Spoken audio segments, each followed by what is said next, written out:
Well, there goes a neighborhood.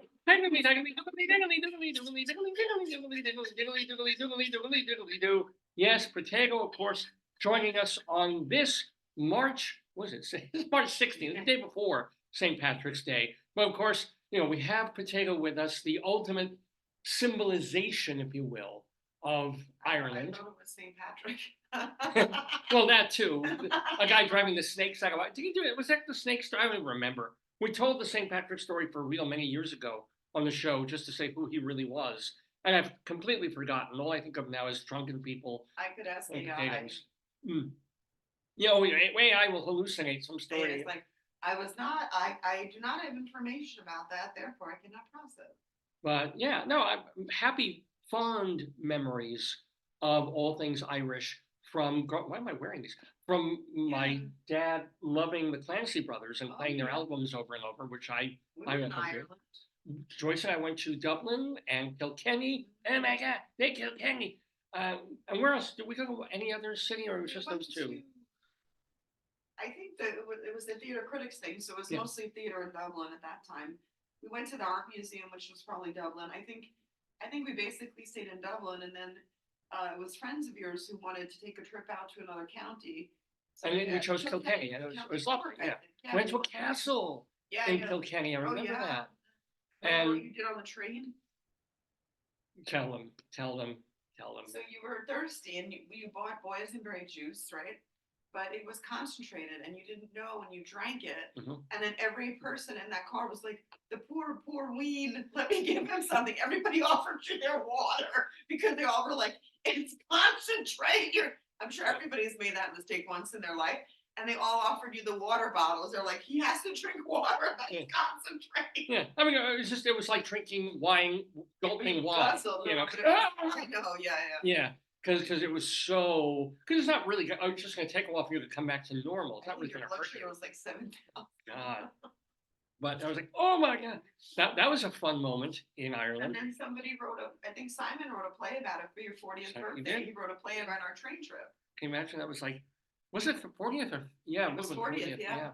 And then we saw lots of people vomit, or we saw leftover vomit on Sunday morning. Even Carol, the hotel we stayed at. So I feel very bad now because everyone says sometimes people pee in the tea kettles, and that's like a thing in Irish hotels, like in English hotels, if they can't get to the bathroom. And so I felt very bad because my love of tea, but despite my living with people who love tea, I also loved it there. But in our hotel, we faced like the alleyway. Oh yeah. And every night you hear the barrels rolling. Early morning, just boom, ba-dum, ba-dum. They were rolling barrels of Guinness to the pub. Yeah. We didn't go on the Guinness factory tour because I didn't drink beer then. Yeah. And then I remember that every morning the breakfast was like sausage. I stopped eating. Remember, I couldn't eat anymore there. It was like sausage and grits and bacon and it was like. Well, it was very heavy. The English Isles are not known, at least back in the day, was not known for cuisine. Now they have Gordon Ramsay and whoever else, but before then, I mean, it was blood pudding, sausage. What are the other so-called English and Irish black pudding? Pot pie in the pub. A lot of pot pie. I love pot pie, but what are they? Cakes and ale, if you will. And bangers and mash, we had we actually had a terrific time in Dublin. And it is true that the grass there is something of a different green in the right weather. One of the best plays I ever saw was Bog of Cats. It was so emotionally traumatizing. It was beautiful. Yeah, really good. I vaguely remember. I just vaguely remember. A woman, you don't know if she's killed her child or not, and the whole play revolves around like this idea. And there's one scene, it's like a crazy family scene where all you see is the back with this super lit table, and they're all eating at this like rectangular table, and they're all like sharing food and talking, and it was just staged so beautifully. I mean, at the end you find out she did kill her kid, I think we saw that at the Abbey. I'm pretty sure. Maybe not. Might have drew it. It was just so well acted, and I felt like the actress the woman was so convincing that you know, you really didn't know. Like throughout the whole play, I felt like, you know, it could have gone either way. And it was just, I mean, I like I like Russian literature. So I like that, like to show that life is very complicated, and it was. And, you know, and it also made it immersive. I remember they gave like every audience member over like 15 a live cat in a bag. No. And it was your choice whether you wanted to set it free or go to the Liffey and watch it drown. No. I chose drowning because that would be awful. You know, because I like a wet pussy. But no, ladies and gentlemen, I just threw something at me. Yeah, you're watching Dave's Gone By. It's the 935th episode of the program. We're calling it, you're going to like this. We're punning in the title as we usually do. GARIN-TEED. That's the name of our show. GARIN-TEED. You know why? You're still working on that joke, huh? Joyce is, you want to say how we got these? Oh, no, you can't. All right, fine. But Joyce got remaindered. No, she didn't get remaindered. No, that's the wrong. She rescued from almost the garbage, if we will. Yes. A children's-ish toy play, not really toy. What is it? It's light and sound buzzers for ages 3+. So there's 3 giant buzzers. You can press them. 4 of them. I can only say 3. So we now have new noisemakers in great shape. The batteries are probably normal ones, so when they go bad, we can replace them properly. It's probably a AA in there. What does it say? No, it's 2 AAA, AAA. 2 triple, fine. That's little normal, right? Yes. That's normal size. So if these actually die, we can unscrew the thing and replace them. Yay. We have some extra batteries in another dish. Yeah. So anyway, we have new sound effect sounds. We busted the budget on the show for this. But this episode of the show is called GARIN-TEED. And that's because our guest is going to be Michael Garin. Garin is a cabaret performer, raconteur, piano. And if you've ever seen a raconteur, they're pretty nice. He's a jokester, he's a tumbler, he's also a piano player. And one of the lovely things that he does, I mean, mostly, you know, you go into these piano clubs, I guess it's sort of like the 1970s still, for the repertoire. So it's going to be, you know, Hoagie Carmichael and the Great American Songbook and maybe a Billy Joel song here and there. This guy, you know, at solo at the piano, he will mash up everything from Jimi Hendrix to Rossini. That's kind of the point. And because he's playing the piano, he must know have a lot of stuff memorized, right? Yeah, because I don't think he works from sheet music. You can't. Does he call people out to ask questions or to put it together, or does he pre-plan? Well, we'll ask him, but I'm imagining he also has that cup on the piano where, you know, if you leave a $10 bill, he'll play the request that you want to hear if he knows it. Then he has to know it by heart. Yeah. Like, but if he pre-plans, then he could. But he probably has a pretty encyclopedic. What are you looking for there? A pretty encyclopedic knowledge of all different kinds, from classical to jazz to folk to rock to pop. I don't know how much, you know, in terms of the last 20 years, but he's probably got to stay on top of modern music too. So it's going to be interesting to talk with Michael Garin, who is bringing the old school sort of, hey, guy at the piano in a cabaret for 2 hours, because he does it, I think 5 or 6 nights a week at the Roxy Hotel in New York. And he's been doing it for 7 years. You know, it sounds like it's been around forever. The Roxy, yeah. Where is it? It's in Tribeca. Oh, okay, that makes sense. Yeah. Or is it lower down? Where is it? Yeah, please do. The Roxy Hotel. He's a residency there. And he plays Tuesdays through Saturday evenings from 6 to 8 p.m. And sometimes he's going. Roxy Hotel, Tribeca. Yeah. Where it is on West. It's 2 6th Avenue. 2 6th Avenue. Oh, I wrote that down. I forgot. Yeah. I want to look at look how pretty. It looks very nostalgic. Is this? Oh, I like that. Oh, yeah. But can I show it? I want to show that picture of the Roxy.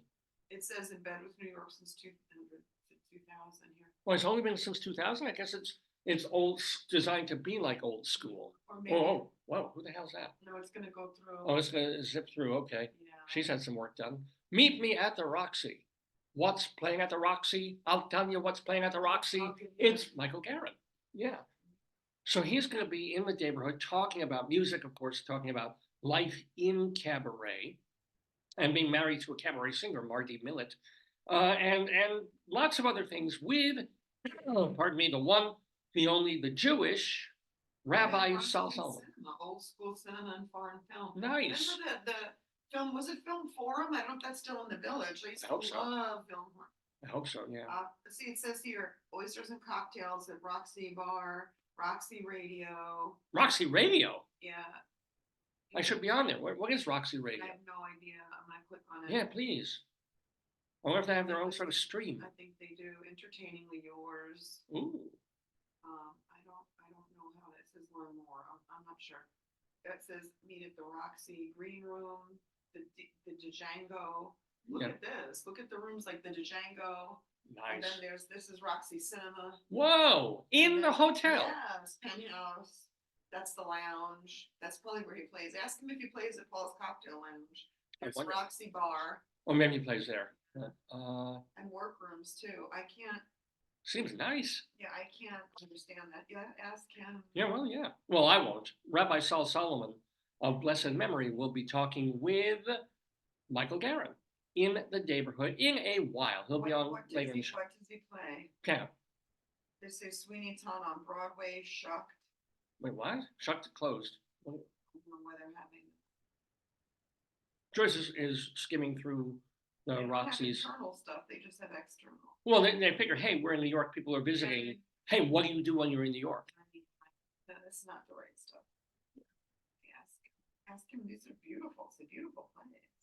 Yeah. But the thing is, it's designed to look like something old school because we always say it was built in 2000. They have a weekend brunch, cocktail lounge, oyster bar. Yeah, oyster bar. Want me to sign you up for their newsletter? No. Okay. If we lived in New York, I would, but yeah. But anywho, also on this 935th episode of Dave's Gone By, we will have, of course, Greeley Times, and this is based on a recurring weekly, actually, column that is in the Greeley Tribune newspaper in northern Colorado, where they gather up actual, like from the police blotter, from the dispatch, phone calls that come into the local police station, and the dispatcher takes down the information, and the weirdest, funniest, most ridiculous calls coming into the cops.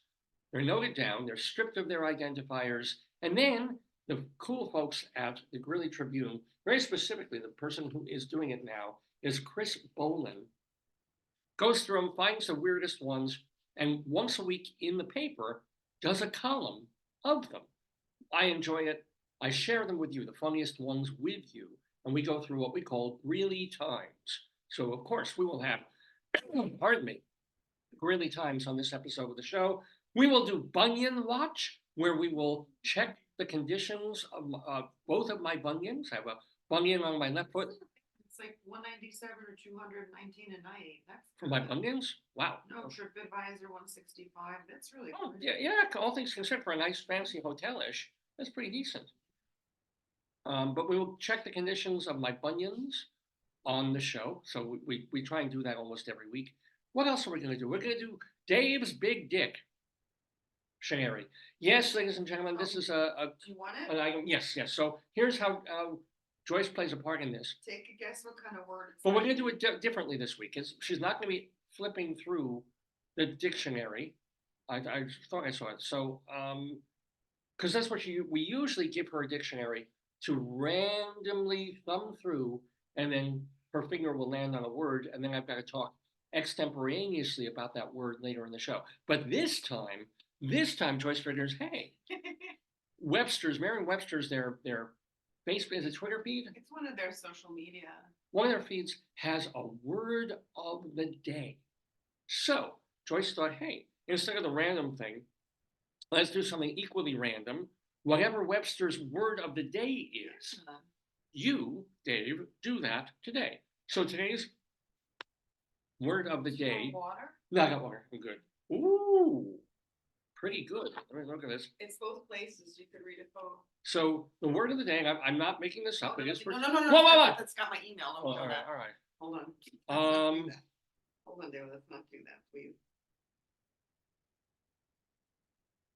The word is, because she found it after we found it on the Merriam-Webster's thing. Just do me a favor, do not move it. Well, no, I'll just show it. No, that doesn't have anything, any identifiers. So what am I not showing? That you're holding it like that, but don't move it any other way. All right, here we go. Here is the Webster's word of the day. Querulous. Querulous. And you can see March 16, 2024, it is today's word. So, what is querulous? Querulous does not mean what I thought it meant. What did you think? Because I thought it meant like nervous, anxious, scared. Oh. Like I don't know, quivery. Well, it makes sense. No. It's a quiver, like it has the same root. It's but and queer and query and no. Querulous means literally from this dictionary, or at least synonyms are complaining, murmuring, peevish. Oh. But this one says like constantly complaining, like a chronic. Oh, is that what it said? Is it? Yeah. So this one says in the picture, I don't know the word. It says adjective, querulous, and it says habitually complaining. So this seems to me more like a. Yeah, like you always have a query about something. Like yes. Yeah, query. Who's like Rabbi Sol Solomon is invariably querulous and worse. So yeah, constantly peevish, complaining in a bad mood. Essentially, Jews are born querulous. So I'm going to have to use that word not just in context, but I'm going to talk about querulous. Let me write it down so I don't forget. Okay. It's going to be Dave's Big Dictionary, Querulous, querulous, peevish, complaining, grumpyish, habitually complaining. Not just once or twice. It means like it's their MO. A querulous person. All right. Later in the show, I'm going to have to talk for a couple of minutes about whatever that word. Maybe it'll come into Greeley Crimes in Old Times. Maybe there'll be a repeat offender. There'll be someone calling today, and the next day they call a week later, and a lot of querulous people. I have a feeling that happens quite often. I have a feeling that the Greeley Crimes in Old Times are sponsored by the same 5 people who call quite often. Probably, when you have your local authorities on speed dial, you got some issues. True. Well, actually, everybody, if you hit, well, they're not hitting 911. They're probably calling the local. Calling it. They know who to ask for. They say, I don't want to speak to this person. Oh, oh, what? Oh, what? I need your help. I totally blanked on this. What? Could you kindly go into, probably in there, and grab a book? Well, maybe we won't have time for story time today. Maybe we'll save it. Yeah, we'll save story time for another time. So because as we go towards Passover, Rabbi Sol is going to do a lot of story time stuff. But we also have the Colorado Limerick of the Damned, where this week, yes, we have another place in Colorado where we're going to defame, deface, and defile with a poem, a 5-line poem, a limerick, that takes this beautiful place in beautiful Colorado and says something disgusting about it in poetry form. So today we go to Sawpit, Colorado. Yeah, you try and rhyme things with that. Sawpit, Colorado. It's a place. It's a very small place. Sawpit, Colorado. I've already written it. I will recite a poem about Sawpit, Colorado. Sawpit. Like if you saw someone's armpit, Sawpit. It's saying, they have hotels there. $85 a night. I know, it's Sawpit. Wow, top hotels in Sawpit, $85. Yeah, you don't get a Roxy in the Sawpit. No, there's one you can get, the Grand River Hotel's $53 a night. Good Lord. Yeah, remember when hotels used to cost? Yeah, with a pool yet? Yeah, the top hotels in Red Mountain Alpine Lodge, the Bibby Hotel. Oh, it's still Telluride, I guess. Well, yeah, it's a stopover, but it's for people who can't afford Telluride. So what are they doing there anyway? If they're on the way to skiing. Yeah, but we did the same thing when we were in Gunnison. There's like not Crested Butte. In Gunnison, there's a really expensive town. Yeah. I lost the name of it. I'd have to ask our friend. Yeah. And a lot of people can't afford to live in that town, so they work in the town, but they live in an adjacent. So maybe people live in Sawpit on their way to Vale It's 19 acres, that's small. It's nothing. Wow, It's the not, town population was 38 people in 2020. that's right. Oh, they have a mercantile. Exactly. Yeah, you're basically reading the entire And the information about the town. post office serves Sawpit. Yeah. There is literally nothing in Sawpit. Literally not, because it's a block and a half long. The whole place is incredibly tiny. Yeah. In 1900, there were 94 people. 1910, 121. Mhm. In the 60s, 30. Then they went down in 2000 to 25, and then 2010 they went to 40, and then to 38. Yeah. It's all one family, one tiny extended family on a compound. No, but yeah. So Sawpit, Colorado, it exists. Very small. Yeah. They do have a mercantile though. Which is why it's where you sell stuff, or yeah, that's the picture, the only picture really you're gonna get But of Sawpit. they have like 3 hotels. So how come? I don't understand, because people are stopping over. Activities in Sawpit. Let's see. Here's look at this is a new one. Okay. It says Sawpit is a tiny town in San Miguel County located northwest of Telluride. 2000 census was third smallest. There is a general store that sells gas, liquor, natural foods, and necessities. Originally named Seymour. Yep. Sawpit was founded on the Rio Grande Southern Railroad. It was a mining town, and the store was once served the miners. Well, that's illegal. You can't serve miners. Picture of Highway 41.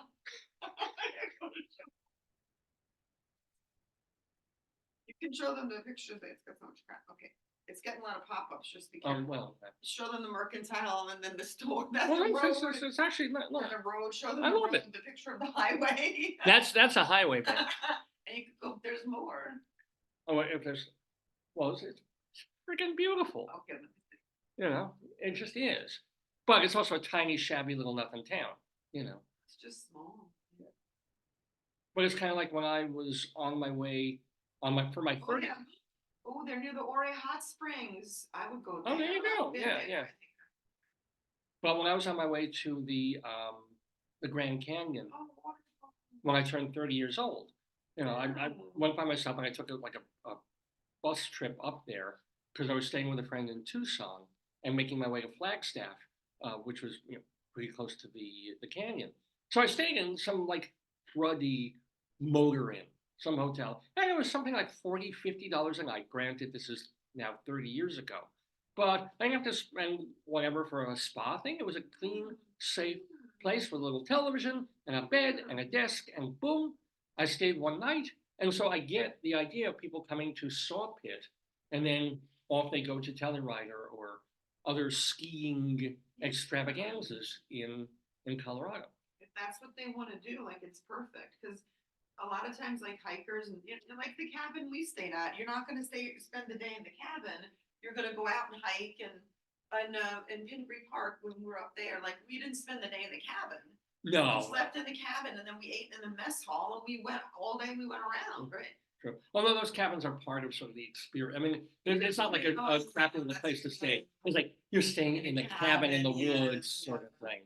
That's true. It's a little different, but it was wonderful. And anyway, we didn't get mauled by any bear. That was good. No, but they warned us we couldn't leave food out. No. There were bears. I was sad because we couldn't make s'mores at the campfire. That's the only sad thing. I know. Because we said we'll clean up, but they said even if you leave a bit of food, they'll come in. Yeah. No, but this I do not understand. Someone that a Facebook friend, and someone I think who's been on the show, and I don't know if they live in Queens or Brooklyn or somewhere. Not bears.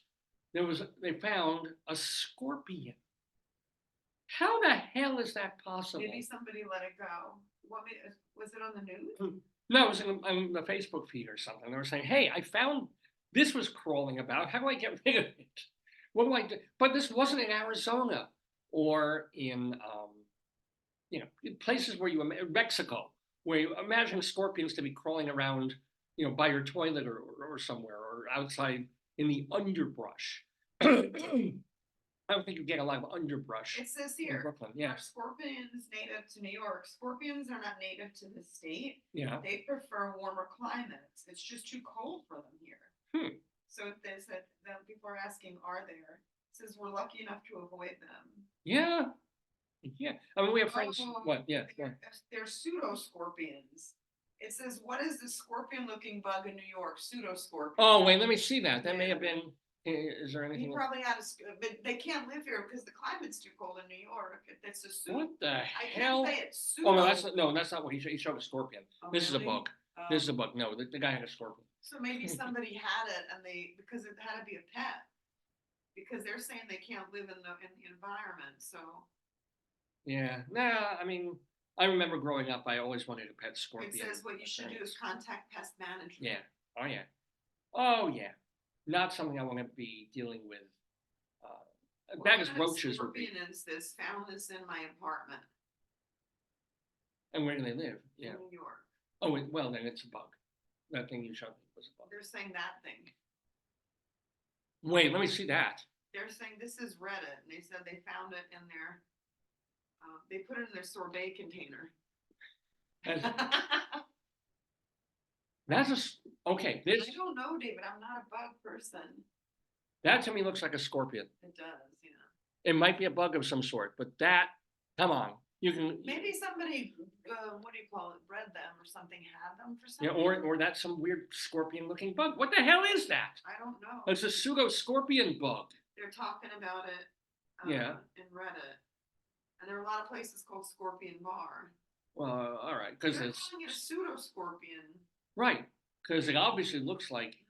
But is that its actual name, or is it really? Oh no, it's a this bug. It says in New York, the pest control people say we don't have scorpions.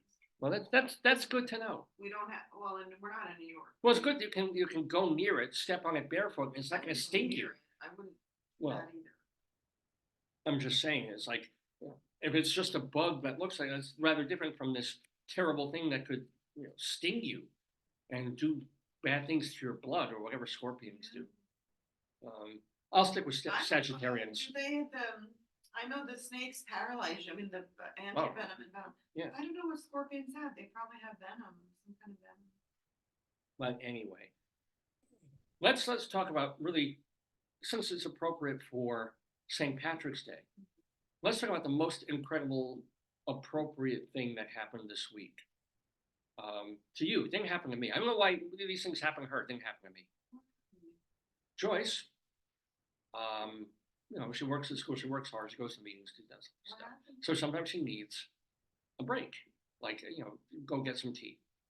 Or, get a nice big thing of unsweetened iced tea, a little bit of honey, blah blah blah. Oh yeah. Oh, let me show you. Yes. I know where you're. She knows exactly where I'm going with this. And I like the people. They're very kind. I like that.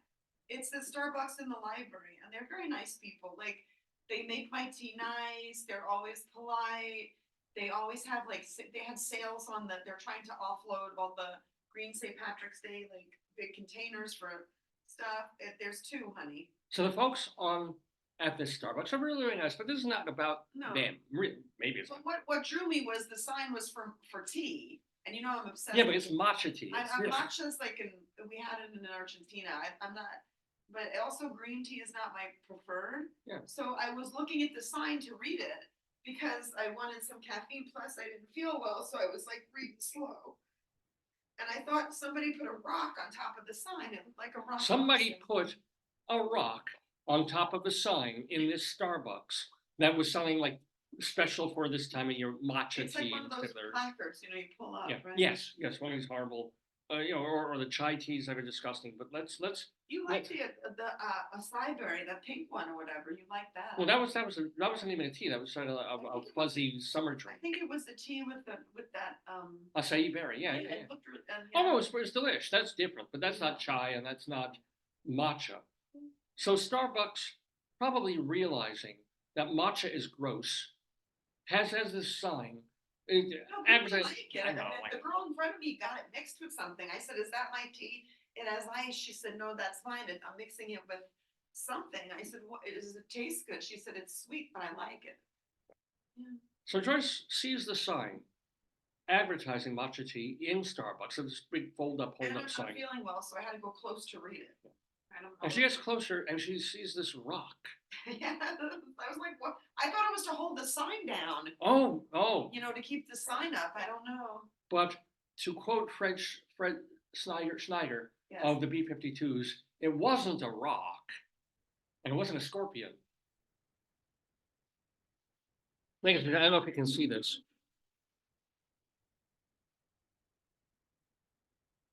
Oh, cousin Larry! No, we're calling him Abe. Abe, we're calling, yeah, this is Abe. Ladies and gentlemen, without any explanation. Or Star, maybe, because he's in Starbucks. Yeah, oh, I like that. Star. Someone, oh, Here, it went dark, it went dark. Let me see if I can flip it for you. Yeah, because there's another picture of it. Someone put a potato on top of a Starbucks sign. Whether this was for, St. Patrick's Day, which is tomorrow, or just, Joyce thought it might be a scavenger. Yeah. But there, look how beautiful. It's like a moon rock. But it's just so beautifully shaped, too. It has a great form. Yeah, a beautiful oblong. Like if a potato was a dachshund, that would be a dachshund. Oh, potato, right? Look how gorgeous. Yeah. And then the shameful part is I'm standing there holding my tea. I put my tea on the counter and I'm trying to take a picture of the potato. People are thinking she don't like, they know I drink the same thing every time. They always make it. Yeah. They're like, she's not going to drink that. And I wanted to ask them, but then I thought, I need to go because I could barely stand up. Oh, so that was the thing. I wanted you to ask somebody why? Why is there a potato? The manager is super cool. I like it. All the girls and the men and women who work there are great, but I'll ask next time. Potato. So we have this thing now. This happens to us. Remember that a couple of months ago, Joyce and I took a tour of the Ridgely Mansion, which is local here in northern Baltimore area, northern Maryland, in northern Baltimore. And this Ridgely former slave mansion where they treated the blacks abominably, but still it is a fascinating tour to take. When I was standing, we were out by the slave quarters, so where the people were, and then you looked on the floor. Right, on the ground, on the grass. Outside. By the slave quarters, outside. It was warm when we did the tour. It was very hot. So you have to understand also, like, the slaves lived in what is essentially an unfinished stone garage. I mean, they literally lived in, I don't know how you live in something like that. There's this tiny little, 8x8 garage room that is that's what it is. It's a stone slave quarters. But it was unbelievable. So hot. He wouldn't let us go in because of the heat. He said, stay outside in the shade. We had found shade. So we were standing outside this building. And on the ground, on the grass, right outside this building, someone put, it's in the fridge, a sweet potato. It was there. It was just sitting there, a sweet potato. It wasn't growing. It was not like in the ground and a tuber coming. It was just, someone just like, I think I'll put a potato here. And they did. And I grabbed it. But the tour guide said they occasionally find them, so people leave them. And did we find out it was some sort of thing? I was here thing? We don't know. We're trying to figure out. We don't have any factual support. Because Jews, being Jews, when we bury somebody, we go to the cemetery, we find a little stone, a pebble, a rock. That would make sense at the slave quarter place, but it wouldn't make sense at Starbucks. Yeah, well, yeah, exactly. And also Jews are not going to, hey, a potato, that costs money, I could eat that. We're not going to leave a potato anywhere. Oh, a rock, that's not we'll put. That's got to be, maybe, I think the one at Starbucks has to be scavenger hunt. Because maybe. It's like, in scavenger hunt, you put things in plain sight that shouldn't be there. Like on the, for some reason, they keep sending me cruise stuff on social media. They do it with little rubber duckies. They put them all around, and then they put a note like, have a great trip or something like, and then you find them and it's like a scavenger. You get a little prize at the end. Yeah, that's cute. That's But so I think it's who's doing this with potatoes? I don't know. I have no idea. It's a beautiful thing. I didn't get any message, but nobody tells me stuff. So here. And we can't go back to Starbucks because it's spring break now, so they're gonna be closed. We can't ask, and a week from now, it's like, hey, do you remember the potato on the sign? They will. Oh, they will. You think? Somebody had to put it there. Someone had to. Because they knew that my wife Joyce would be going to this Starbucks for a tea and then discovering, it says potato. Potatoes. Because you know what? I don't know if Starbucks serves anything with potato in it. They have even their food. No, they don't. Yeah. They don't. They don't have any wrap with No, no everything comes, fries, nothing. everything is pre-prepared. Yeah. They're not gonna be peeling potatoes. If it was at the cafeteria, if it was at the, Oh, sure. if it was where like they prepare food, but I don't think anyone is gonna be sitting there like, peeling. Yeah. It's very odd. And Ask beautiful. Potato what he knows about it. He might know more than we. Oh, I was talking to my cousin Abe earlier. No, now we call him Star. Oh, now we call him Star. He's Star Spud Jones is What what do I you call think him. happened? I don't know. It's one of the great mysteries. It's sort of like that jellyfish or is it a stingray that is having a baby Oh, yeah, and there's I'm no looking to see. males. Yeah, I'm looking to see. I don't. Oh, It's what do we do inexplicable, there? and yet it happened in the universe. There's a stingray who got pregnant a couple of weeks ago and has not had any male companions in its lifetime. So, parthenogenesis, um, sperm in a bottle that she carries around. We don't know. We don't know, but it's apparently happened, which means that in 2,000 to 3,000 years, males of the species will die out because women will not need us. They're going to figure out a way to reproduce all by themselves, and men will just be like, we can figure out how to, how to do plumbing and then lighting and construction work, and so bye man, and so they'll get even shorter than I am, and maybe 1,000 years, all men will be under 5'5", and then the next 2,000 years we'll go down to about 4'7". Maybe it'll take a few more thousand years. We'll lose fingers, genitalia will drop off or just be elided completely, and within 5 to 10,000 years, women will just generically reproduce, and there'll be no wars, which will be fantastic, and the world will be beautifully decorated, and yet once a month everyone will still be really querulous. I got it in there. Thank you. Thank you so much. Let's do some other, I actually have a couple of other photos to share. This was fun.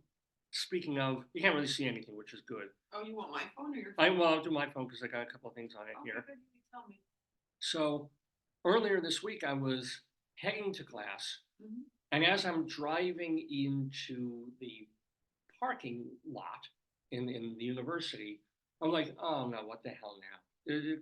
Because there's a bunch of students milling around outside a building, and a couple of police cruisers parked and policemen standing outside guiding things. And I'm like, because 2 weeks ago we had a fire. It wasn't a fire drill. It was like a fire. Somebody pulled the fire alarm for whatever reason. There was a thing. One time it was in a garbage can, and another time it was just somebody. It actually turned out it was an electric scooter. Somebody was throwing away an electric, the scooter? Yeah. Who told me? Somebody told me they were throwing an electric scooter. Those scooters down, they were throwing an electric scooter down the chute. And they have those batteries that are cuckoo. Oh, yikes. And it probably went boom. Yes, that's what I learned. So it was a real thing. Somebody legitimately pulled. That was real, yeah. That was not intended to be. Yeah. But there was another one, like literally 2 weeks ago, where I was literally starting class, and then we heard the bell, and we all left, and it was amazing that we all left, came out of the building, got back in the building, and only 15 minutes had elapsed. All of us were praying that, oh, come on, back in elementary school, these things took half an hour. Yeah. All of us were like, shit, we got another hour of class? Come on. What's the point of a decent fire drill or fire pull if you're not saved more time? But so I'm driving to the parking garage, and I'm seeing this. I was like, oh no, not another one of these stupid fire drill things. And it's not even during my class. So, and it's not even my building. So I don't get to enjoy it. Yeah, I gotta go in and friggin' teach. But then I'm seeing and I'm hearing when I'm walking back from the parking garage, I'm hearing some talking on a megaphone. I can't make it out because of my ears. But talking on a megaphone, and I'm seeing all these students milling about. And it's also this unbelievably beautiful day. It was like this 68-degree day, sunny. It was so gorgeous. So I'm like, you know what? Instead of just going into class, I can't even get to my classroom yet because the guy will still be finishing up in the course before me. So I'm going to go walk over. Let me see what the hell's going on, because we have that natural curiosity.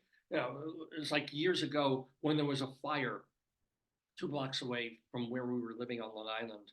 And, you know, you smell it, and then this acrid, horrible smell of fire engines going on. And really, that is a cue for a normal, intelligent human being to stay away. Because there's shit going into the air of asbestos and flying particles and smoke and flames and goo that you're like, you know, no, stay home, close the windows. But no, natural, this kind of human, what is it? So I go walking and walking, it starts smelling worse. And then I see like, you know, flames in this building, and that it had been some store that, you know, what do they call it, Jewish Christmas, it went up. And for whatever reason, it was burning down. So this time I'm saying, let me take it's a beautiful day. I got a little time. Let me take a walk and see what it is. And as I'm walking, I'm also thinking, oh, you know, what's going to really happen here is it's going to be like an anti-Israel, pro-Gaza demonstration. And I'm going to get, you know, see these people, I'm going to get really mad, say something stupid, maybe get arrested for assaulting somebody, and cost Joyce and me both of our jobs. But I keep walking because I have to know. I have to see, you know, if anybody I'm teaching is involved in this and what kind of protest it is. So I get there, and it's actually very funny. It's all these students milling around, then the road where the cars go, and then cops blocking off that part of the road, and then a field. And in this field, you know, with nothing around, nobody else around them, this guy, this idiot with some kind of megaphone, and someone with him holding up a sign with rainbow colors. And then this other guy's holding up this sign that says, "Obey Jesus."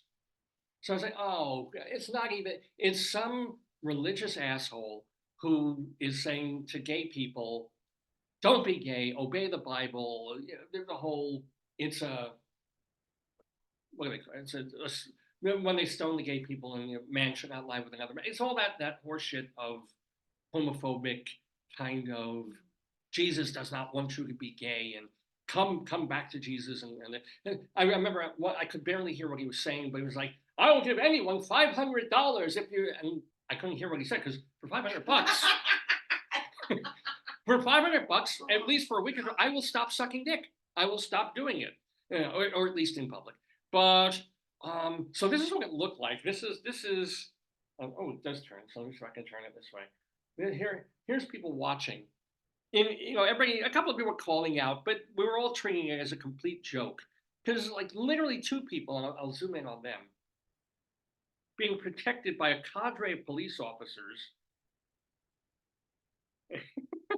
And here they are. It's a little hard to see. So there's a cop talking to you know, obviously a woman who's not happy to see these idiots. And then there's a guy with the anti-gay rainbow sign. And then there's the guy with the megaphone, and he had the "Obey Jesus" sign as well. I don't think they converted anybody. Something tells me that these two people did not reach one. If anything, they probably, like, people saw them and it's like, you know, I come from a church background. My parents are fairly religious, and I could possibly be swayed by the idea that homosexuality may be a sin, it may be wrong, and AIDS was a thing. But now watching these two, they're like, nah, I'll sing if I'm glad to be gay. It's fine. It's, you know, what kind of insane weirdos. Although I did see this. We went to Joyce went to the dentist this week. We found our dentist. Hooray! She left her practice where we had seen her, and we're trying to find where she was, and she only moved like half a mile down the road. So, you know, I call up earlier in the week to try and just get, because we're overdue. We're overdue for cleaning and checkup and all this stuff because they changed offices. And I call her, and I wonder if you guys have this too. And I get the receptionist. And I say, hey, you know, we were clients of the dentist when she was at this other place. Now she's moved. We intend to move with her, and it's time. You know, we're overdue. In November, we're supposed to go in and get checked. And so, can we make an appointment to get our cleaning and all? You know, spring break time. We have time to do this. And literally, in this kind of offhanded, sort of bitchy way, she's like, yeah. first opening is in September. And I'm like, generally, when I was growing up, you went to the dentist twice a year to have your teeth checked and cleaned and so forth. If you're a coffee drinker like me, or if you're a smoker, you're supposed to go like 3 times a year for scraping and cleaning and this and this and this. Mm-hmm. And here's this woman telling me, and dentists are always, they always give you the spiel. If you brush once a day, they say, no, you gotta brush twice a day.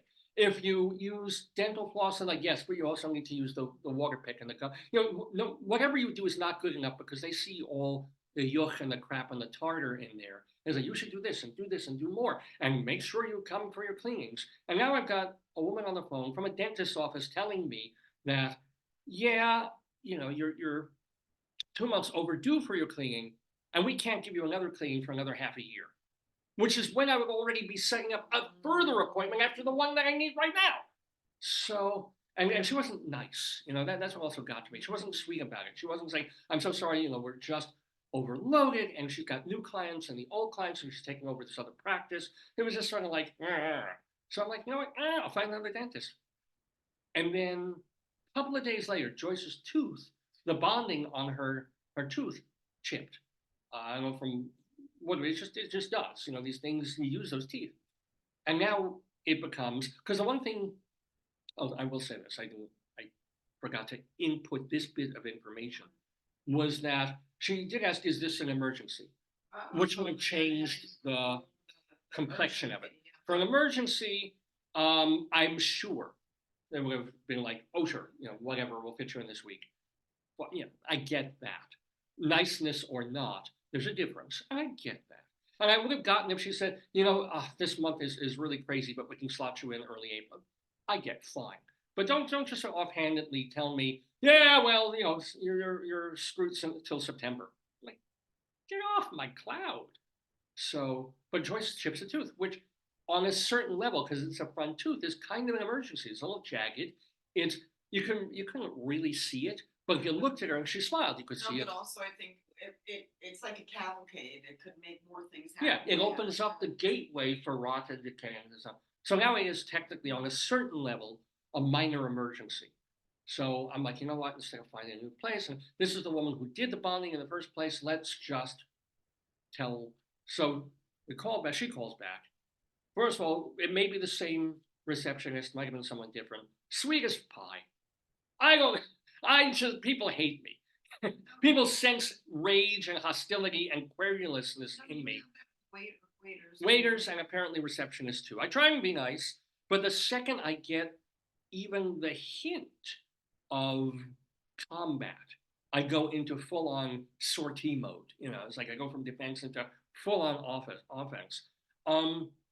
So she calls, lovely receptionist. She says, yeah, this happened. Can you come in later today? Me, it's like, fuck you. We'll see you in September. We don't care if you die. We don't care if your cavity goes down into your chest cavity, rots your soul, and you burn in hell forever. But your wife. That's not true. That's not what they said. That's not what you're really being extra. I'm being extra. Yeah, but literally, like 5 hours later, please come in. When she calls them, she called 9 o'clock on the dot, and then 1:30 in the afternoon, we're in the dentist's office, and she's waiting, and she, God bless her, makes an appointment for both of us to have our stuff cleaned, not in September, but in like 1 or 2 weeks. Fine. Well, thank you. Well, simply because I said to her, I was sitting there and I said, I didn't get to brush my teeth because I was at school and I didn't know this was going to happen and blah, blah, blah. And then I said, I don't know if I'm supposed to go for cleaning. And she's like, oh, your gums look really good. I'm hired.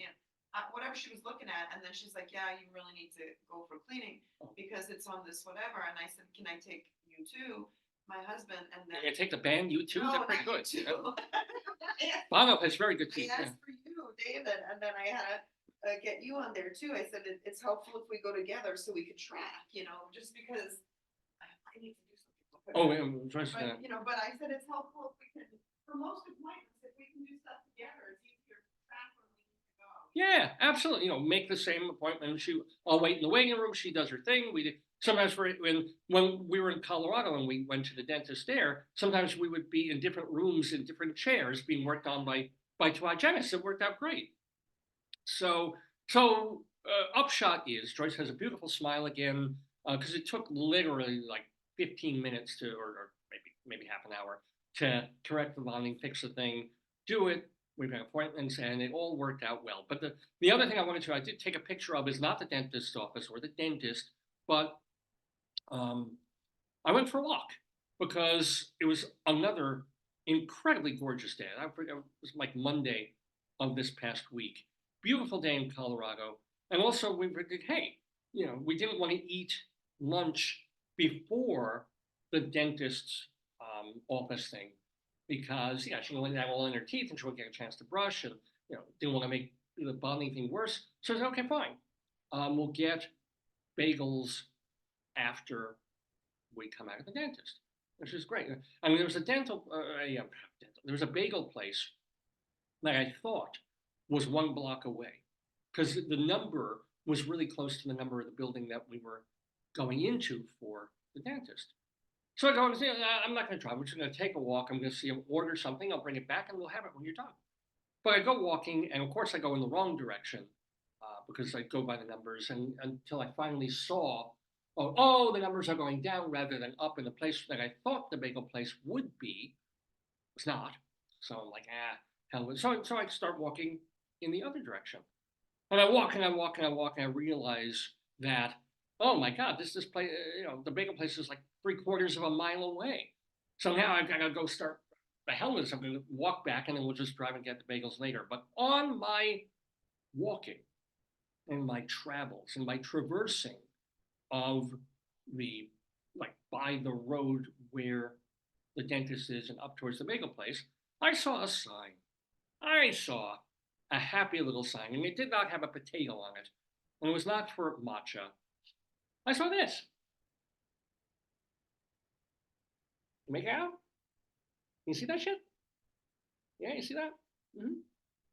So I just hold that up, and I should have taken a selfie with it with like my middle finger raised, but this is just to remind everybody, left wing, right wing, and in the middle, that if you're gonna sit there and tell me that all this anti-Israel stuff and anti-Zionism stuff does not have a racist, anti-Semitic component, all I can tell you is this is the sign I saw. Some genius with a spray can thought this was a political protest. Figured that, the best way to make themselves heard is to deface government property and to take a sign that is a road sign and, muck it up with graffiti garbage. And, as opposed to free Gaza and, save Palestine and all that horse shit, this is right, straight up anti-Semitic. So, it's just, it bugs me, the naivete and the kumbaya stupidity of liberals and the Noam Chomskys of this world who are like, hey, we can criticize Netanyahu. He's not a good guy, and we can say bad things about the Israeli government, but it's not something. No. Underlying 90% of it is a basic Jew hatred. There it is. There it is. There it fucking is. Just throwing it out there. In plain proof, because when we were walking around Baltimore proper, a few weeks ago, we saw spray painted, because spray paint is such a beautiful thing to do in a city. On sidewalks and things, free Gaza, free Gaza, free Gaza, and you could be forgiven for thinking, oh, they just care about refugees. Oh, they just see the machine of the Israeli government as a colonialist. Like, they're not really anti-Jew. They are. Period. Full stop. Anyway, so that's the other, photograph I took.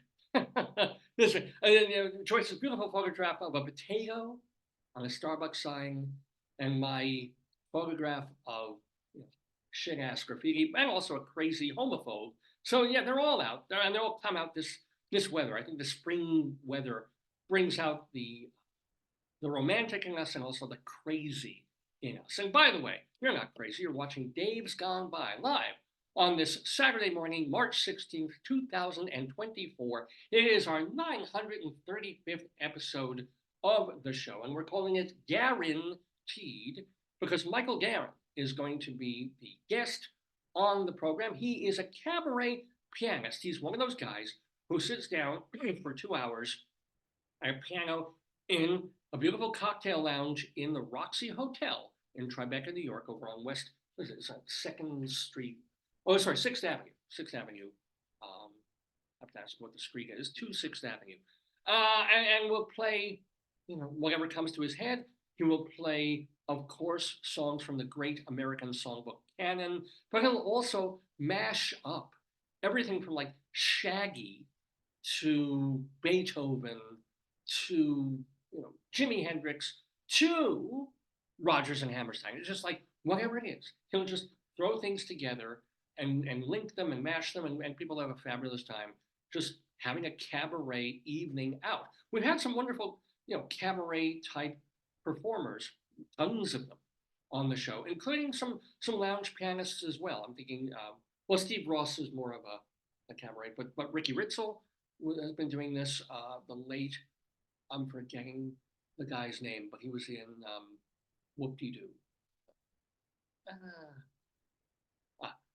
Sorry, forgetting his name, but it's a special skill. It's a thing, and certainly Jim Caruso's Cast Party every Monday night at Birdland. All these folks who kind of have the conviviality and the bonhomie, if you will, and the bon ho you, to take a room, fill it with light, bubbly, gentle piano music that you listen to, and then sometimes you tune out of, and then you go back to listening to, and enjoy the moment. Enjoy what it is to be sipping, perhaps, a cocktail in a swanky-ish New York nightlife hotel, surrounded by people who are kind of in that mode. It's like, oh, it's 5 o'clock sometime, and he actually plays, I think, from 6 to 8 p.m.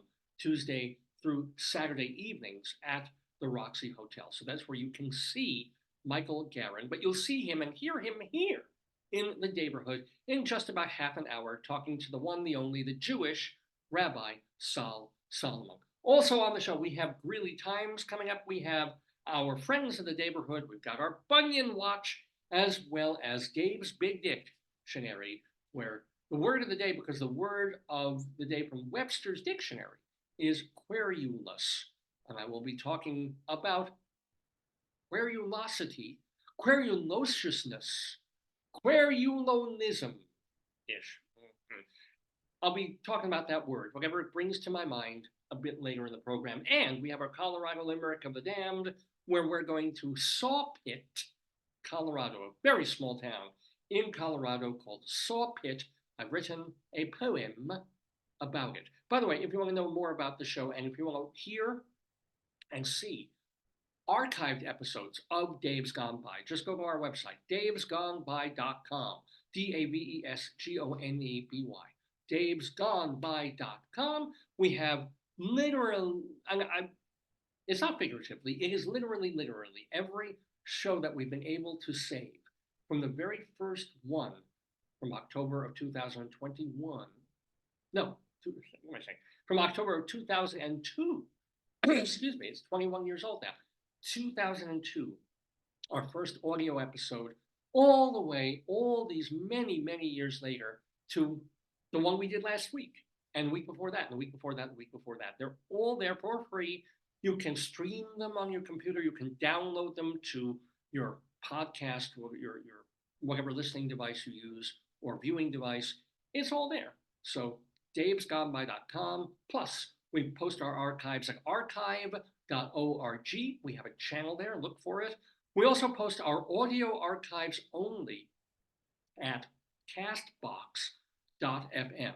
That's a place where you can just upload and download things as podcasts. So you don't get the video, but if you just like an audio podcast, if you're on the go, if you're at the gym, if you're on the train or something, or if you're driving, and you want to listen to the show, you don't need to watch me, sure, castbox.fm is enabled very particularly for podcasts. So hear the show there.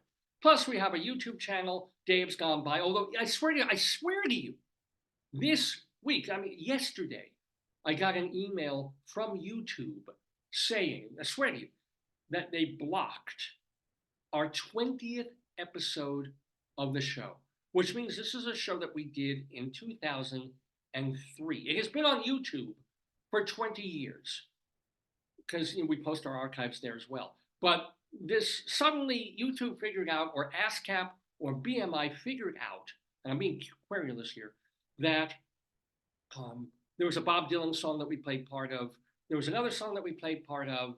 We didn't pay royalties on it because we were just posting on YouTube. And it was on the fucking radio back in the day. We're on commercial Long Island radio. We took the whole show, posted it. And yet, now suddenly YouTube, oh, well, we have to block this content because you're playing, 2 minutes of a Bob Dylan song. You're playing 2 minutes of that and that. And so the show that had been listenable, watchable, well, it was an audio show, listenable on YouTube for 2 decades, just this week disappeared. Just like, I don't know if you can find it or they disappear completely, or if you find it and it just mutes it, and they don't just mute the fucking song, they mute the whole show. So this is why I had a great time putting things on YouTube many years ago. And then suddenly, week after week after week, all these shows, particularly the ones that we were doing when this program was on college radio. And it was also a DJ show. I played a lot of music. I loved it because I've always wanted to be a DJ as well as this kind of MC talk kind of guy. So, but YouTube kept saying, no, we can't, we're blocking this show. This show is blocked in these many countries and you can't play this and you can't do that. So yes, over the past couple of years, one of the reasons this program has become a real talk fest is that Facebook will also block that kind of copyrighted music content. So I just say, you know what, I can't deal with this. I'm doing these shows, and yes, I have no problem putting them up on my own website, but if I keep them on Facebook, they get muted. If I put them on YouTube, the whole fucking thing gets blocked. I'm like, enough. So you hear virtually no music on this program, and that's the reason why. It sucks. I would love to be back, taking breaks, having a segue again. Remember I used to do Saturday segues? I used to do Bob Dylan Sooner and Later, where I play a couple of Bob Dylan songs on a theme. Can't do it. So, yeah. But, of course, that helped this program morph into more of what it is now. And it's just more goofiness, more talking, more off-the-cuff things, more segments like Greeley Times and BUNION Watch and Dave's Big Dictionary and our Limerick of the Damned. And sometimes we'll have a Wretched Pun of Destiny. And sometimes we'll have our Today, Yesterday trivia quiz. And story time will happen. And other things that we work into the mix. Rabbi Sol Solomon's Rabbinical Reflections. I wish he had done one this week for Purim, but he got kind of busy with other stuff. But yeah, so there are compensations for not filling a portion of the time with just music that I want to play. But at the same time, it sometimes makes me a little mad. Anywho, I'm mad about this program. It's our 935th episode of the show. So let's get to, what do I want to talk about? Maybe, I'm waiting for Joyce to come back to do BUNION. No, you know what, let's do the word. Since I've been, as you can see, querulous the whole time, let's do Dave's Big Dictionary that Joyce set up just a little while ago. Extra, tell all about it. It's Dave's Big Dictionary.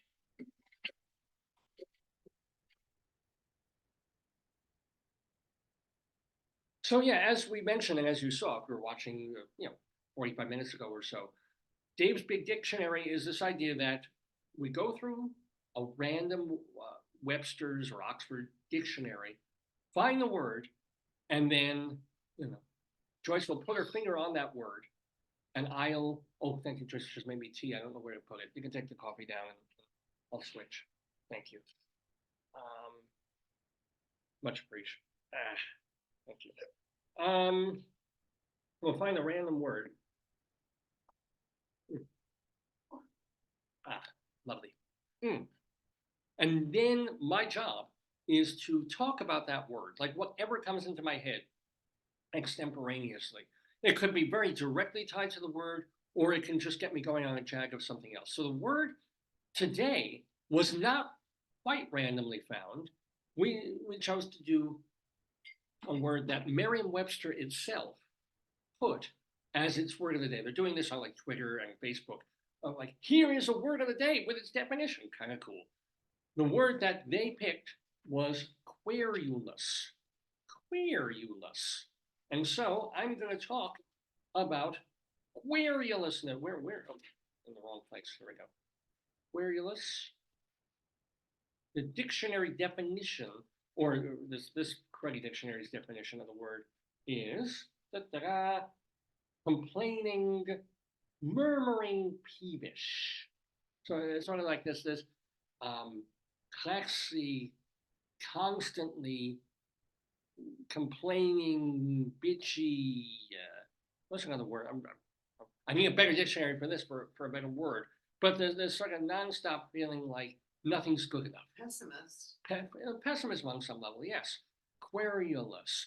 So I've set myself the task of talking extemporaneously about whatever querulousness brings to mind. I'm blanking a little bit, but what about the lady at the restaurant, the Jimmy Choo's?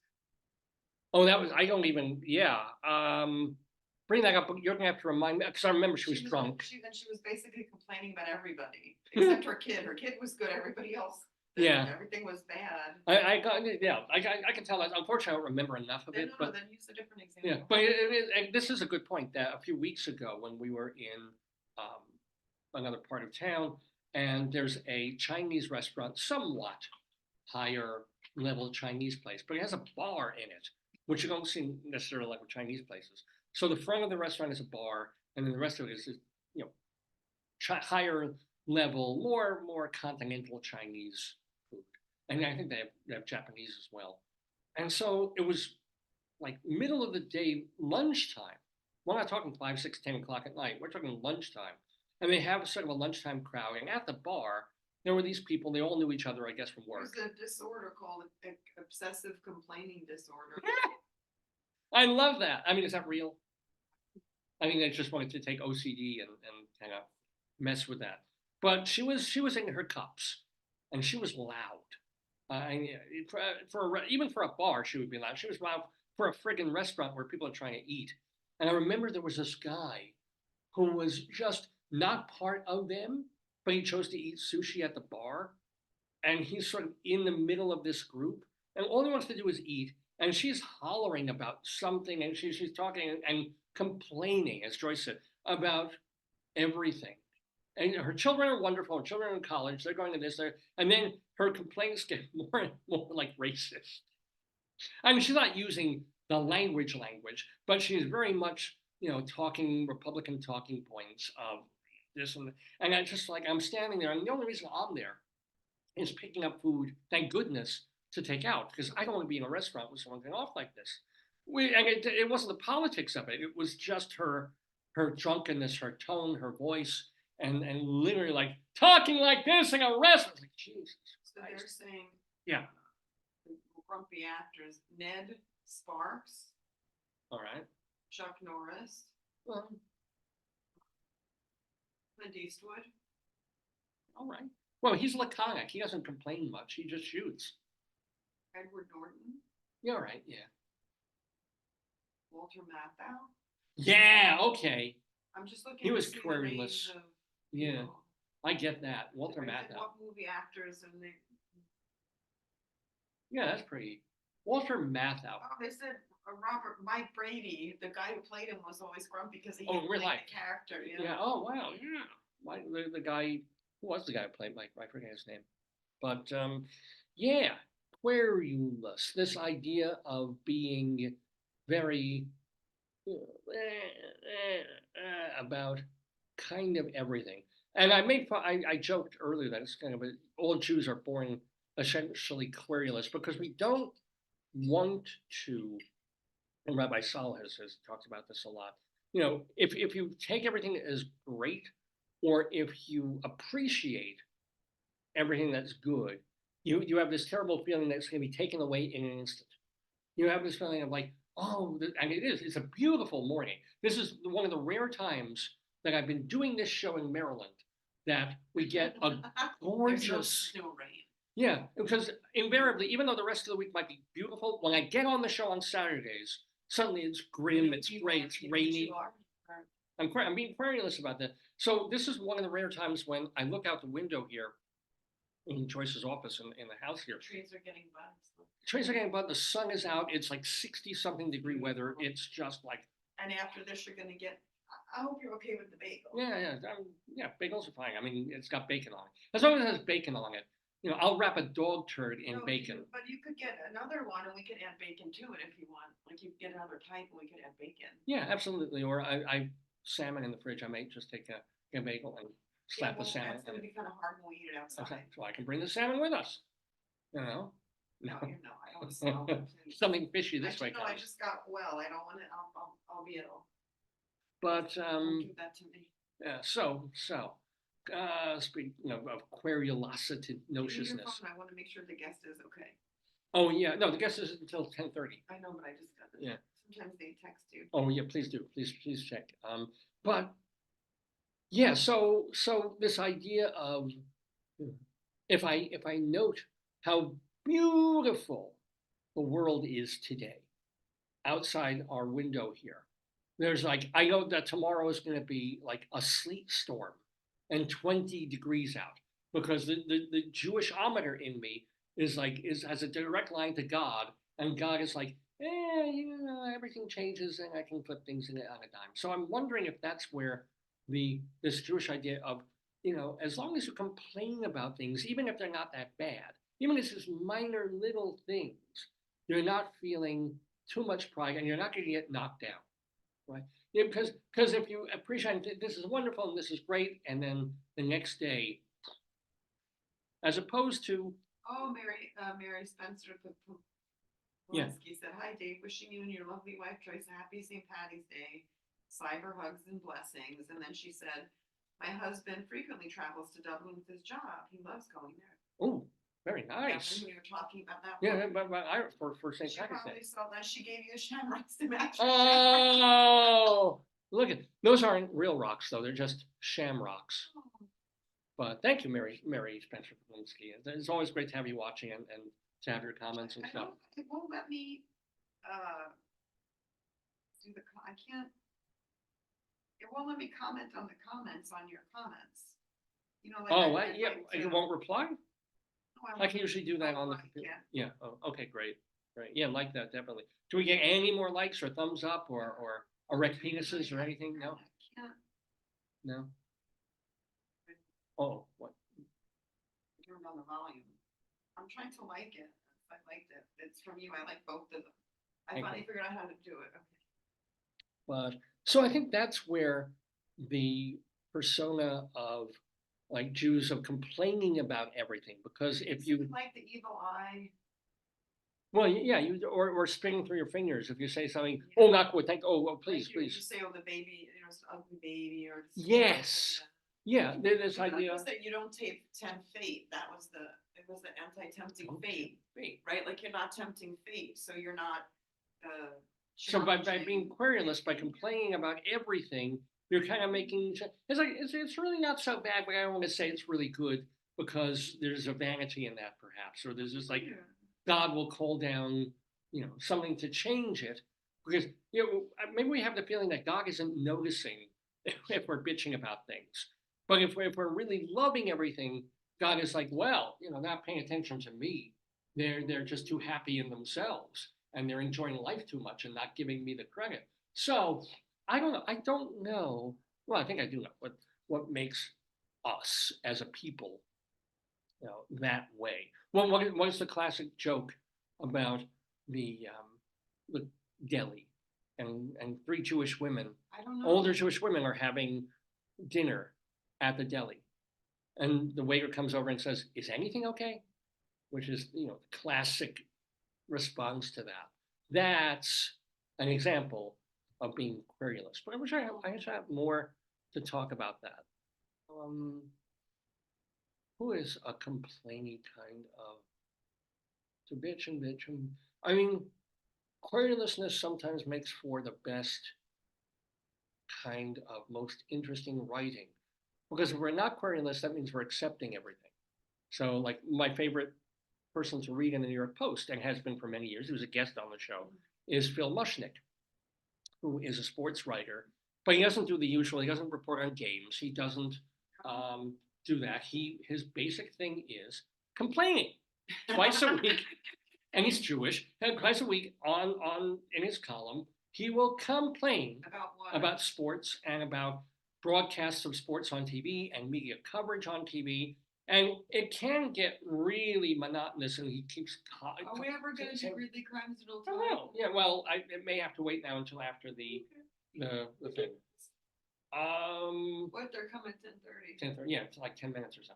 So, so he will harp on the same things over and over and over again. So, I mean, he will literally almost like repeating paragraphs of saying, well, gee, these are the kinds of people that Roger Goodell, the NFL head, will have on the Super Bowl. And did you know that their songs on their albums use the N-word all the time, and they denigrate women? And it's like, and this is what they're putting up as entertainment for children who are watching the Super Bowl. And and literally every fifth column is mentioning this because he finds another reason to bring it in, right?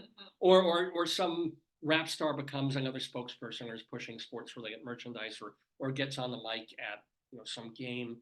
So push that over and over. He's also, and I think he should do more on this, of gambling's inroads into professional sports. This he should really be, if he really tackles it, he should get Pulitzer. But some of the other things he just goes over and over and over again. But most of the time he's very, very fun. He's a good read because he's bitching. He's complaining nonstop about coverage of sports, as opposed to saying, well, this was the score and this was the game and this was a fantastic catch or pass or here's the goal thing. No, his thing is sports is corrupt and corroded. Everything from ridiculous showboating to college students who are essentially they're what is it, 7-year redshirt seniors or something. They're 28 years old and they're still playing in college and they're taking one class and they pass the class with some sort of B grade, even though they haven't ever shown up because they're there on a scholarship to play sports and win games. I mean, it's just there's this relentless thing.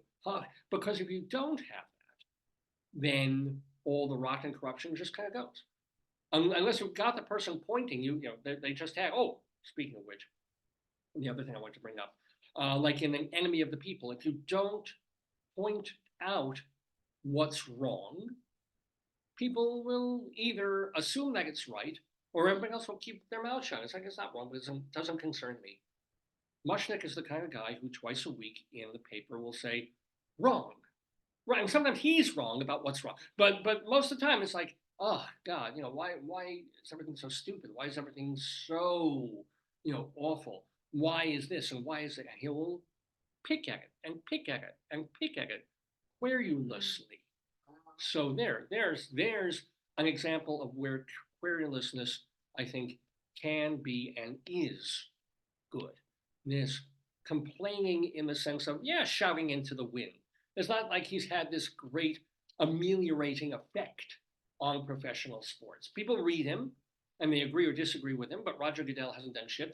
The people who are pumping steroids into baseball players 20 years ago, but at least it takes those of us who care about the decency and morality of things, of someone going, I like that. And it's the right, by the way, the right forum and the right place and the right time. Because yesterday or 2 days ago on Broadway at a revival, and this is the most dumbest part of this. I don't know if you read about this, but they're reviving the Henrik Ibsen play An Enemy of the People, a redoubtable, totally renewable play. That redoubtable is probably the wrong word too. What is redoubtable? I'm glad I have this. I don't know if it's in there. Hold on, let me get my glasses on. I've probably been using that word. Well, it's not in this dictionary. But anyway, this play that can, Arthur Miller did a version of it. Other people have translated it, done adaptations of it, because the basic premise will forever be great. It's this idea of a doctor in a small town that has been prosperous because of its hot springs. They get a lot of tourism. They get a lot of good publicity for it. He finds that there's a poison in the water. And nobody wants to believe him because it will affect badly the economy of the town by admitting what is actually wrong there. And people are getting sick, people are dying, and he's trying to point the finger, but the mayor's saying this and they almost kill him. Not only do they drown him out, he is physically under threat for this. So it's a classic play idea. Miller adapted it. There's a new adaptation on Broadway that opened just this week. What happens in the beginning of the second act of the play? A couple of people in the audience stand up and start hollering about climate change. And it's sort of like, if we don't do this, and climate change is this and this, and the actors, they have to stop on the stage, and they're like, okay, let's hear them out until they were, gently escorted from the theater. And the joke of it is, of all the plays in the whole world where you don't need to be preaching to the converted about not listening to. That's why they're doing it. Because it's an enemy of the people. But that's what it's about. But that's what they're doing. But all the people who are there seeing that play do not need to be told. Because they're watching the play that's telling them. They want to amplify that message. Yeah. If you're going to do that, don't do it at all. Don't fucking interrupt a Broadway play or any play anywhere with your stupidity. Even if you're on the right side of the topic, you're an idiot. But to do it at a play that wastes $20 million on effects and says nothing and just feeds into our ridiculous capitalist system, whatever. What was the outcome? The outcome is they stood up. The actors were like, let him talk. And then they were escorted out of the theater. And people, because it's a modern-ish play, a new version, a lot of people in the audience didn't know. Oh, they might have thought it was part it was not. It was not part of the show. It would have been brilliant if it was. That's great. Yeah. Because then it would have been like, oh, clever. The booster group performance of it. Yeah, but it wasn't. They were just morons. Like remember the schmucks who ruined the hot dog eating contest 2 years ago when we were watching Joey Chestnut try to get a new record. But they didn't. Yeah, they were also climate change. Didn't he fight? They fought or something. Well, he was guzzling hot dogs. He was trying to break the record of eating water-soaked hot dogs, and he wasn't quite on record pace, but he was doing very, very well. This was like 2 years ago. Oh. And while he's doing, and everybody else is trying to beat him too, they're trying to get their own personal bests because they know they're not going to beat Joey. And then these morons come up from behind him and they start like getting on stage and holding up, climate change signs. Joey, feeling that he was going to be attacked by these people, while he's got a hot dog in one hand, corrals them and pushes them to the ground. Yeah, you saw this. We were watching it. It was hysterical. Joyce is trying to drink her seltzer and laughing at the same time. But it's true. You remember this. And it barely threw him off his pace. I think it cost him like 2 hot dogs because it literally took 5 seconds. They were on the stage. He corralled one, brought him down, and then they finally had, oh, hello, security, in the middle of Nathan's where there's 50,000 people in Coney Island watching and ESPN cameras. What, you couldn't fucking figure out that these people were going to come on there and cause a scene? They also have the guy filming from some rooftop. There's really a lot of security there. No, you were allowed to film from a rooftop. No, it was like the MTA building rooftop. It wasn't like its own rooftop. Yeah, but I mean, it was sort of like, who are these yutzes, these putzes, and these Gaza people who are blocking roadways and blocking traffic and not letting people into buildings. At a certain point, it's going to get, I hope, dangerous for the people who do this. Not for us, not for the people, but it's like that guy on the subway. This is like greatest story ever. The guy on the subway this week, New York City subway. There's a mentally ill person who's ranting and raving. I'm sure you've heard about this. Ranting and raving, and then people are like, "Hey, there's babies on this. Get off it." So this guy's like, "Hey, shut up, get over yourself." The guy who's ranting and raving pulls a knife, and now I think something gets stabbed or something like that. But the knife goes away, or maybe it doesn't stab anybody. But the knife goes away. It gets more heated, and the lunatic pulls out a gun. So now you've got people on the subway, on a subway car, crowded subway car, a crazy person with a gun, and this guy who's yelling at him.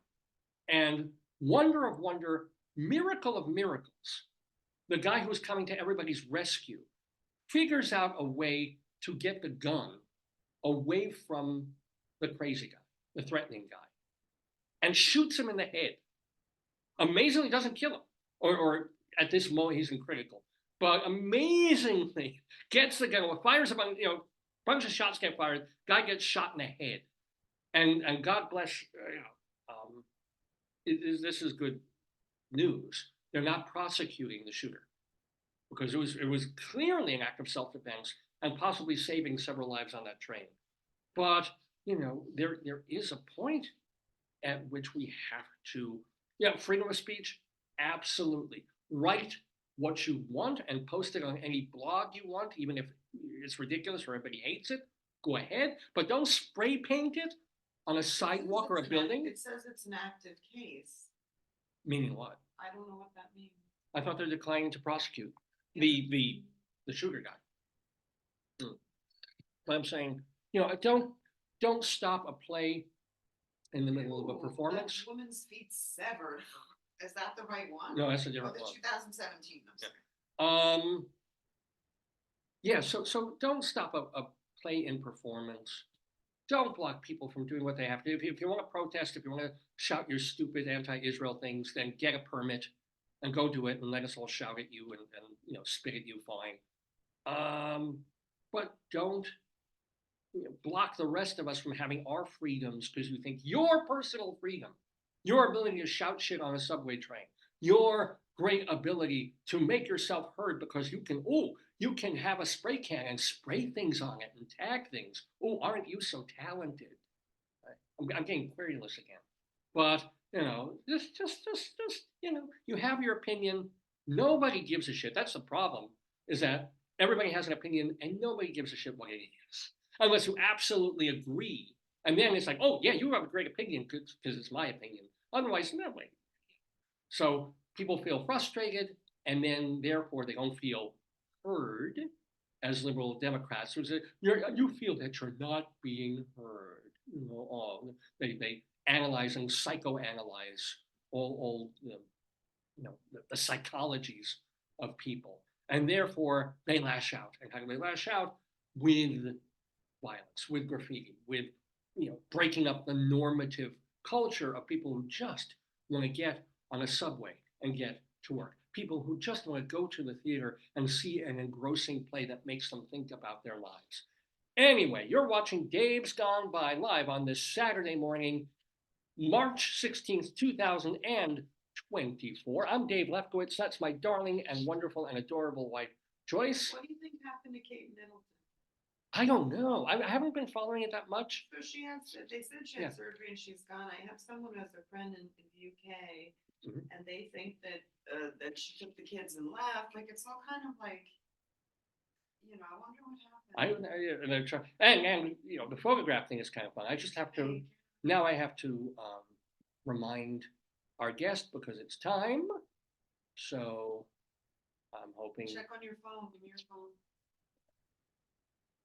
Please, I'm emailing them as we speak.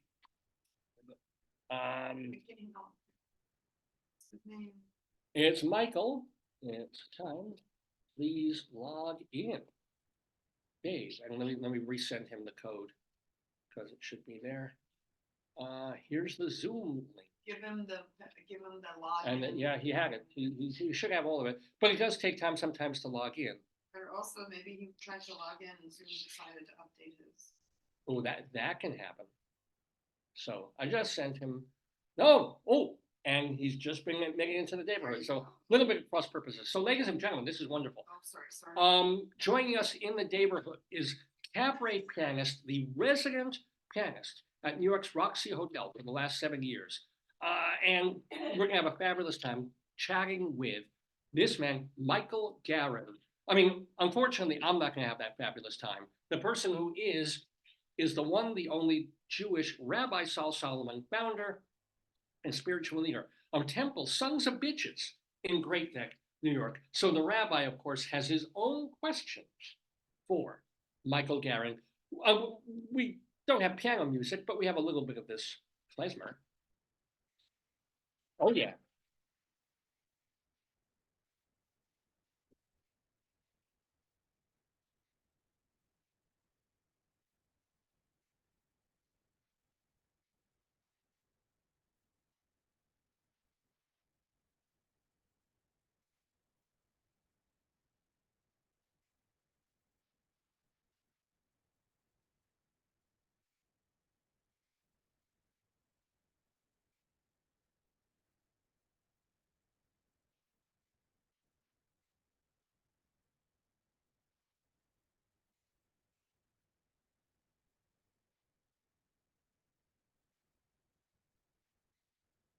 Oh, shalom and begorra, my friends. Happy pre-Saint Patrick's, or I call it Rabbi Patrick's Day, to all of you from all of me here in the Daverhood. I am Rabbi Sol Solomon, the founder and spiritual leader of Temple Sons of Bitches in Great Neck, New York. And it is going to be my delight and joy to talk to a cabaret person. Not a person who was in the Broadway musical Cabaret, but someone who actually does cabaret.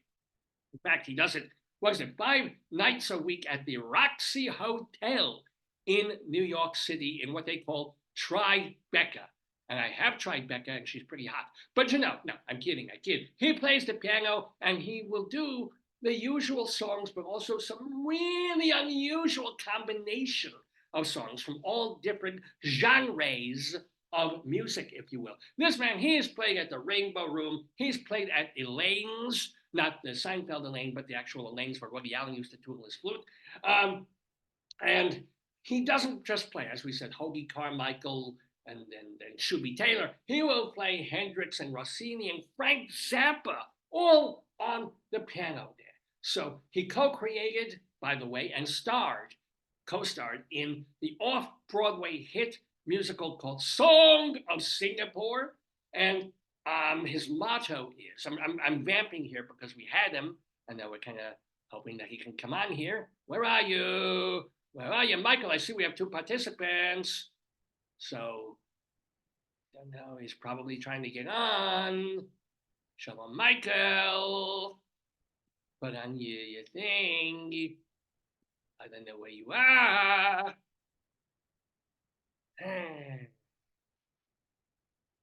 I just look at you, you look at me for the Zoom thing. We've been Zooming for 5 years now. Why is Zoom still? Mazel tov. Mazel tov. Okay, he's got his hand up. I'll ask him to unmute because Michael Garin is going to be joining us. His motto is get shameless or stay fameless. So, ladies and gentlemen, here is the famous, shameless Michael Garin, who's figuring out how to get on his camera there on the Zoom thing, on Dave's Gone By with me, Rabbi Sol Solomon. Oh no, we seem to have briefly lost him. And it's me. And I know it. Please come back and try and get on again. Because here we go. He's in the waiting room. Let's try this. Shalom to you and to all our Irish listeners and viewers. I want to wish you a happy pre-St. Patrick's Day. It's March 16th here in 2024. Please drink responsibly. You know, if you go drinking, you drive somewhere and you kill somebody, take responsibility for that. Don't just drive away and do a hit and run. If you must drink, kill, and be responsible about it. What else about the Irish? What else can I tell you? Well, we're killing time here in the neighborhood. You What's know, going on? How come I can't get on? all right, I hear your voice. This is thank God. I hear something. I don't know why. Can you open your camera or something? I'm trying. Oh, now we lost the voice. I did. Oh, I should do an Irish tune. Oh, when Jewish eyes are smiling, they're not actually happy. Although they've got their mouth and a smile, things are generally crappy. All right, what's another Irish song? Yeah, in Cedarhurst on an autumn day, I bought a bagel with a schmear. I went to shoot. Hello! Oh my God! Thank God. All right, now wait. Now we just need you to unmute. Can you hear me now? Yes, I can hear you, and I You can see me. Unfortunately, we're out of time for the interview. No, I'm kidding. Welcome to the Daverhood, ladies and gentlemen. A cabaret performer, a man who has been in residency at the Roxy Hotel, where you can go see him Tuesdays through Saturdays from 6 p.m. to 8 p.m. in the evenings. He's Michael Garin, and we welcome him with delight to the Daverhood. Shalom, Michael, how are you? Fine. How are you? Shabbat shalom. Shabbat shalom to you too. Now, I was a little surprised. Maybe I shouldn't be, but you are one of the tribe because I've seen you posted Shabbat shalom things. So what was your Jewish upbringing and how Jewish are you now?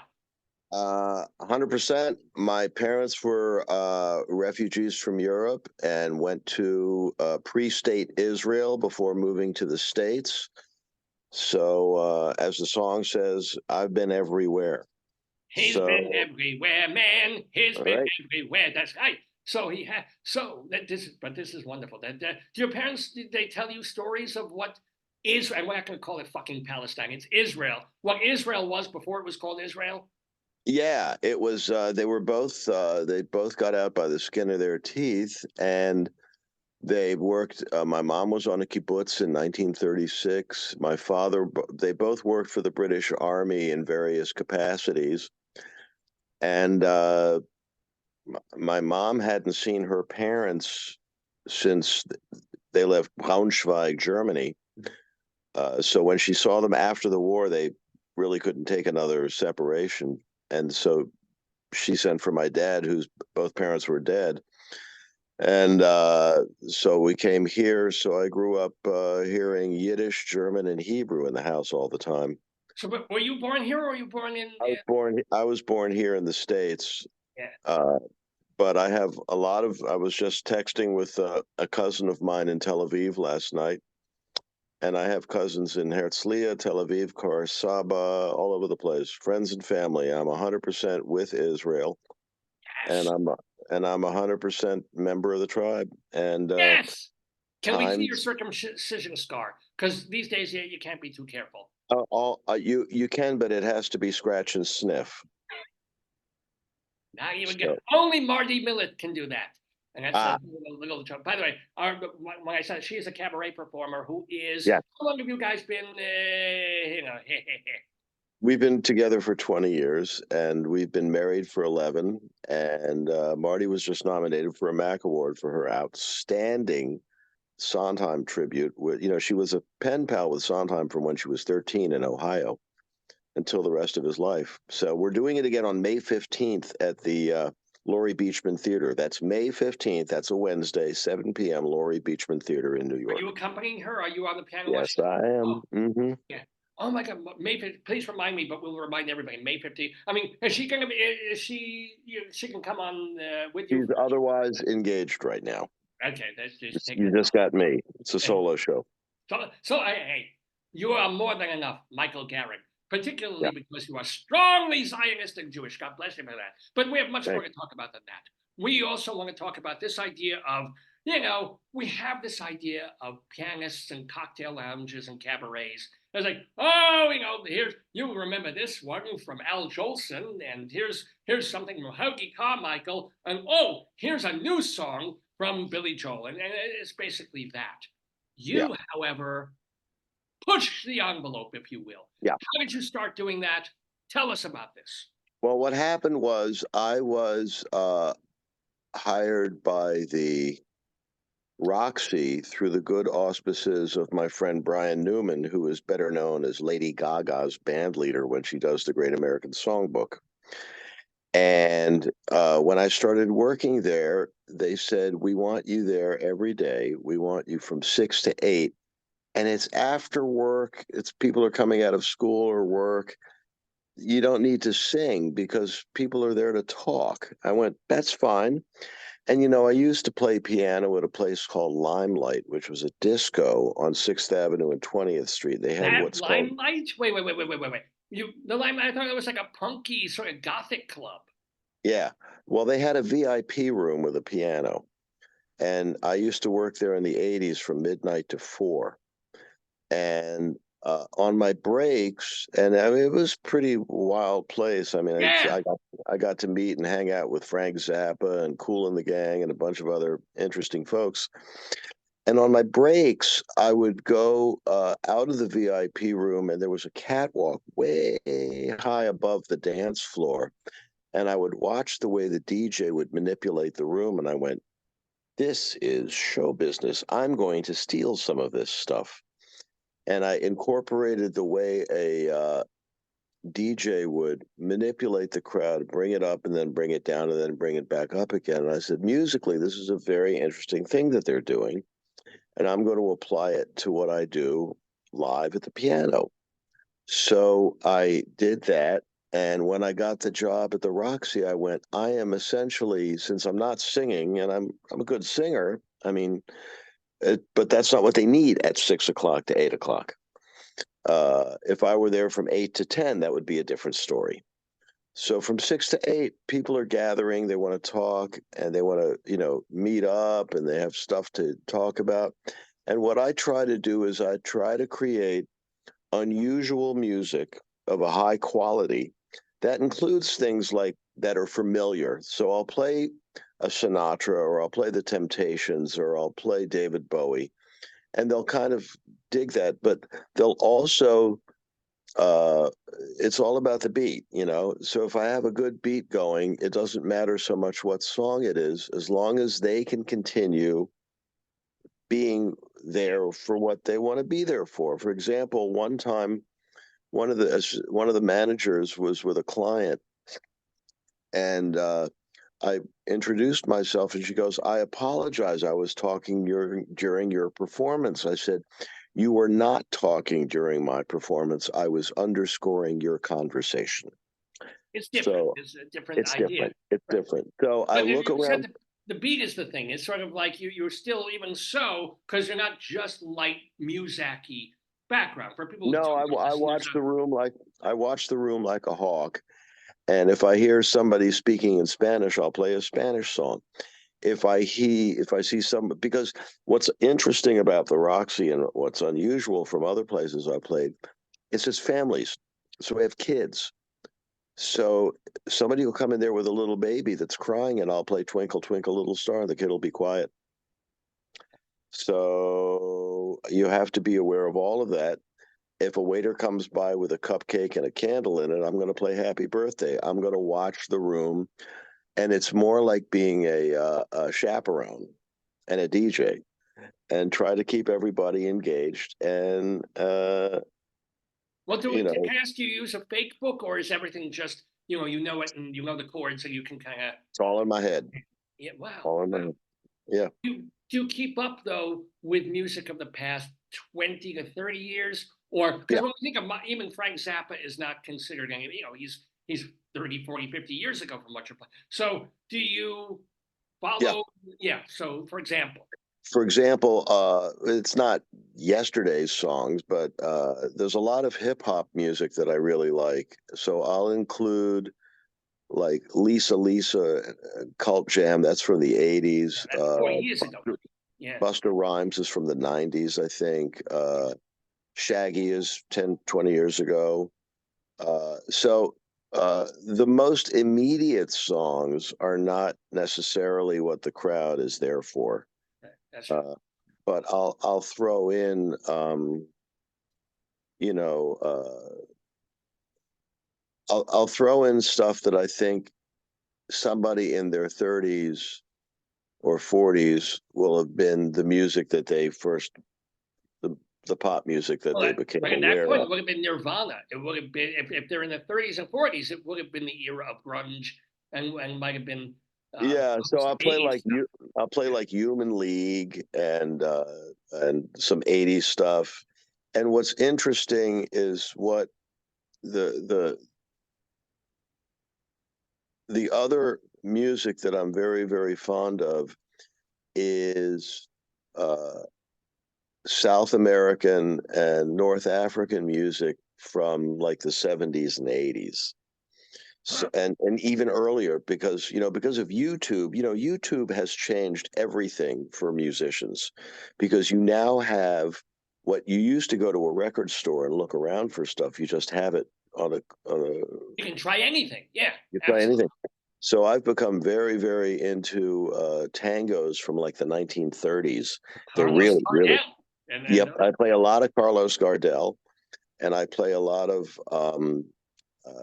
I used to play in a Middle Eastern nightclub, an Israeli nightclub called the Cafe Finjan in the Village, and it's now either the Comedy Cellar or the Cafe Wa, depending on where it was located at the time.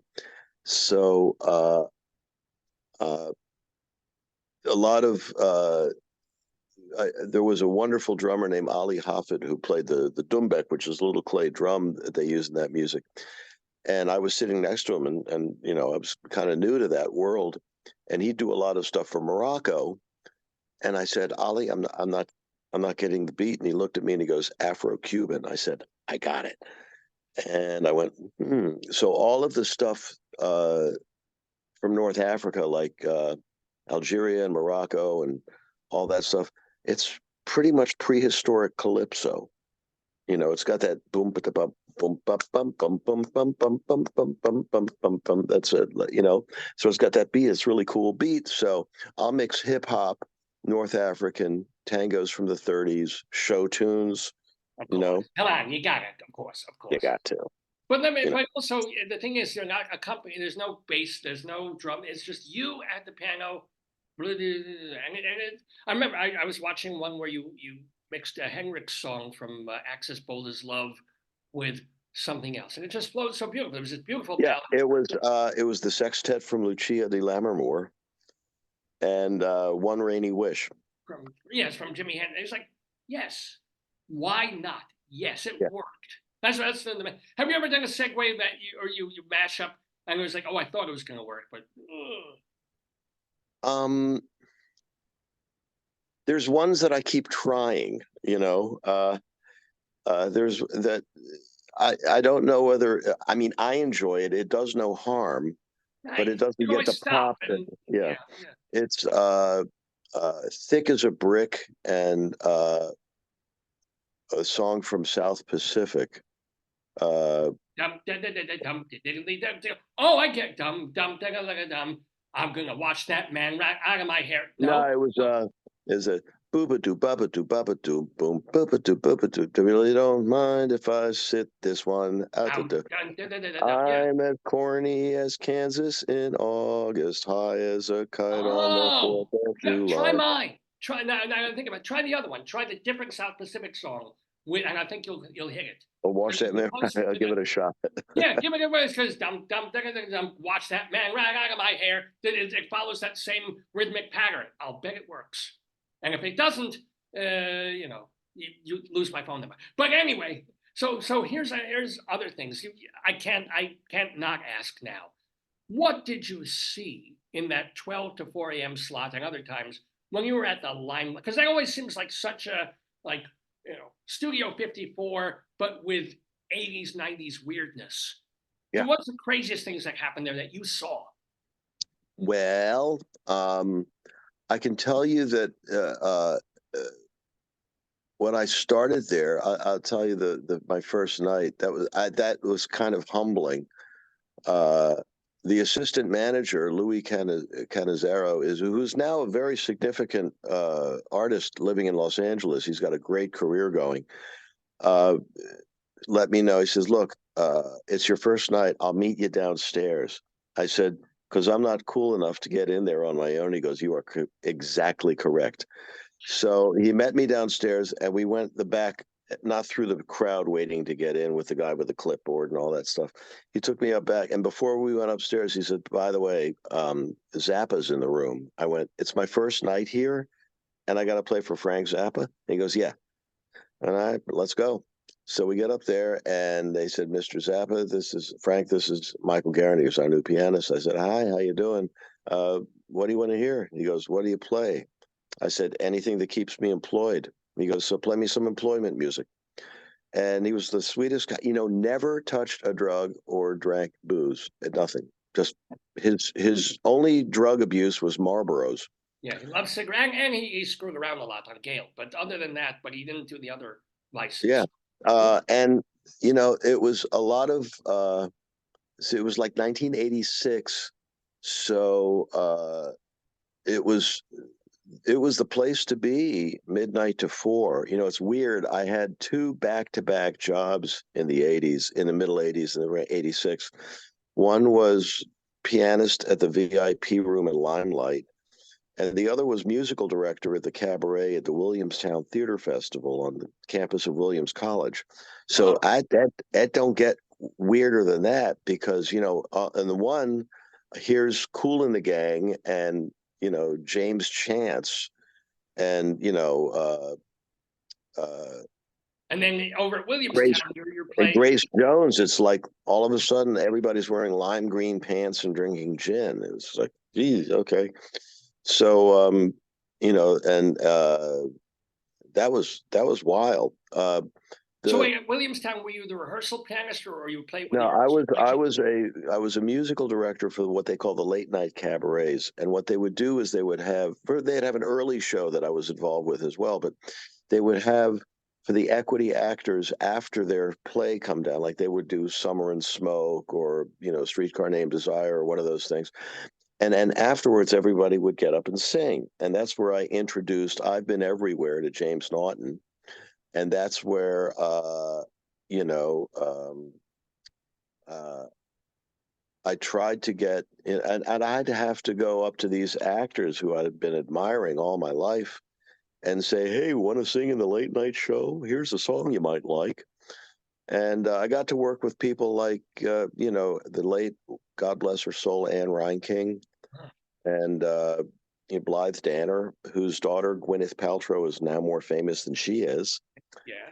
And Austin Pendleton and Elaine Stritch. I'm the only guy in the world, I think, that has ASAP Rocky and Elaine Stritch on their resume. So if anybody what song else did Elaine Stritch do that you accompanied her with? we did Broadway Baby and he Amazes Me.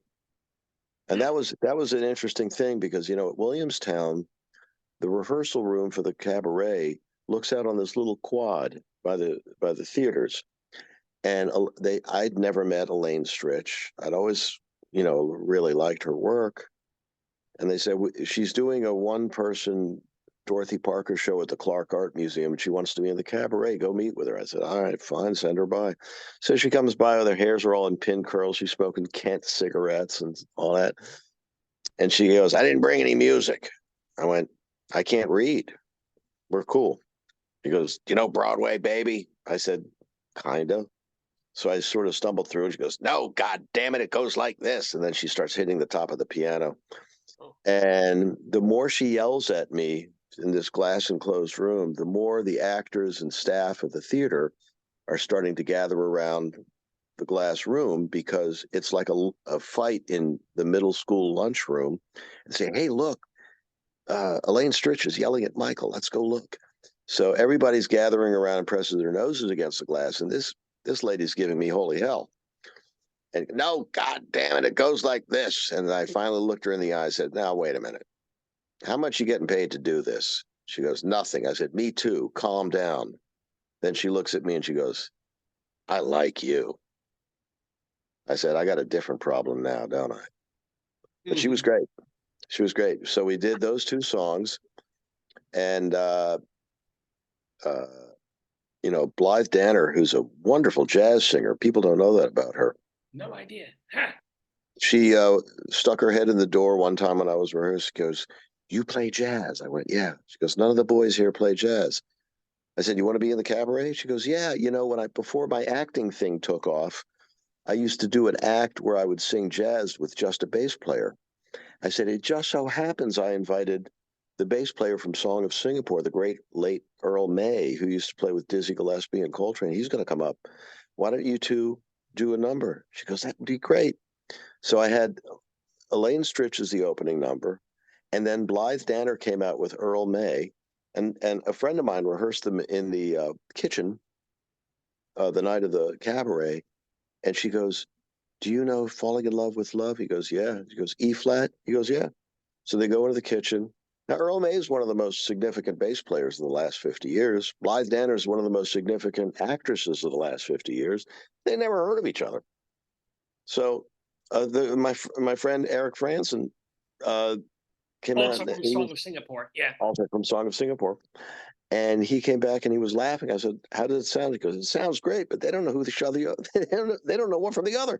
I said, the great Blythe Danner doesn't know who the great Earl May is. He was, yeah. I said, my work here is done. This is great. This is fantastic. So they had, and then Austin Pendleton came out, and then Jim Naughton came out, and then, back then, this was in '93. It's my second tour at Williamstown.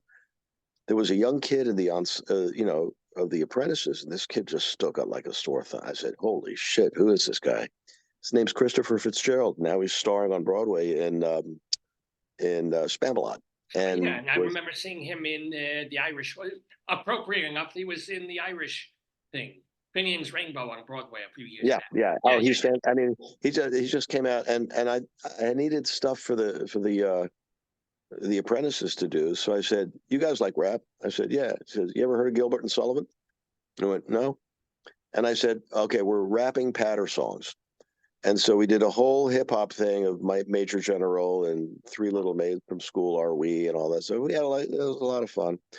And so then that's kind of far away from limelight. But the one thing I remember is in all the craziness, the moment of calm, civility, and civilized behavior was always when Kool and the Gang showed up. They were dressed to the nines. They behaved beautifully. They were the sweetest guys you'd ever want to meet or talk to. It was like oxygen came into the room, because all these guys were like, all these crazy guys were acting like lunatics and assholes. And here comes, it looks like Gentleman's Quarterly. Cool with a K. Yeah. Well, yeah, but they were like, everybody relax. Nice. Behave. I just went, those guys. Let me ask you then, who's the opposite? Whom did you witness, whether it's at Limelight or anywhere else, that we don't know who's like, oh, shame on you, or they were, out of control intentionally or otherwise? There were a couple of Hollywood guys that I thought behaved poorly. I don't want to, you know what? They were going through stuff, and I don't want to denigrate them, or there are times in your life when you behave poorly, and I don't, but. Well, are they alive or dead? Because if they're dead, you should spill the beans. If they're alive, I can understand. Maybe you don't. They're alive. Yes. I don't want to. Yeah, I mean, they didn't do anything bad. They were just loud and obnoxious and boorish. It's Hey, I'm loud, obnoxious, and boorish. So and I get by. So there you go. Yeah, that's right. See, right. You don't want to say. I don't mind talking ill of the dead, but I can understand sometimes you don't want to. Yeah, and they didn't do, as you said, they didn't do anything so horrible or terrible. By the way, speaking of horrible and terrible, you being a cabaret pianist. No, I don't. I mean it in this way, that you had to somehow do what you do for a year and a half when all of New York was closed down with a horrible, terrible pandemic. And you did live streams and stuff, but how did you, and your wife is also a cabaret person, what did you do?